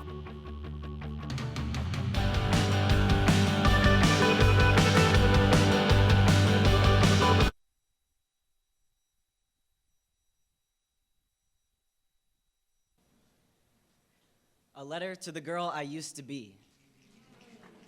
Dear Emily, every time I watch baseball, a voice I no longer recognize whispers, "Ethan, do you remember? When you were going to be the first girl to play in the Major League Seattle Mariners rally cap." But to be honest, Emily, I don't. Dad told me that like it was someone else's bedtime story. But I do know you had that drive. Didn't let anyone tell you to wear shorts above your knees. Didn't care if boys thought your hair fell on your shoulders just right, but with girls, sleepovers meant the space between your shoulder and hers was a 6-inch fatal territory. The year you turned 11 was the first time you said out loud that you didn't want to live anymore. In therapy, you said you wouldn't make it to 21. On my 21st birthday, I thought about you. You were right. At 19, you started to fade. I tried to cross you out like a line in my memoir I wished I could erase completely. And maybe I'm misunderstanding the definition of death, but even though parts of you still exist, you are not here. Most of my friends have never heard your name until now. I've been trying to write this letter for 6 months. I still can't decide if it should be an apology or not. But now you will never hear Emily Smith announced at a college graduation. Get married. Give birth. When the prescribed testosterone started taking effect, my body stopped producing the potential for new life every month. I thought about your children, how I wanted them too. I let a doctor remove your breasts so that I could stand up straighter. Now, even if I somehow had those children, I wouldn't be able to nourish them. My body is obsolete, scarred cosmetic, but never C-section. I was 4 days late. They will never be grandparents. I was 1 week late. They will never hold their lover's sleeping figure. I was 11 days late. They will never breathe in a sunset and a sunrise in the same night. I was 2 weeks late. They will never learn to jump rope. I was 3 weeks late. They will never shout, "Watch, Mommy, watch me on the slide." I was 2 months late. A piece of us will never wrap their arms around our leg for comfort, but just to keep them from falling down. And I am sorry that this process is so slow, and all you can do is wonder if you ever had a place. You did. You still do. Don't forget that. Yours, Ethan. P.S. I never hated you.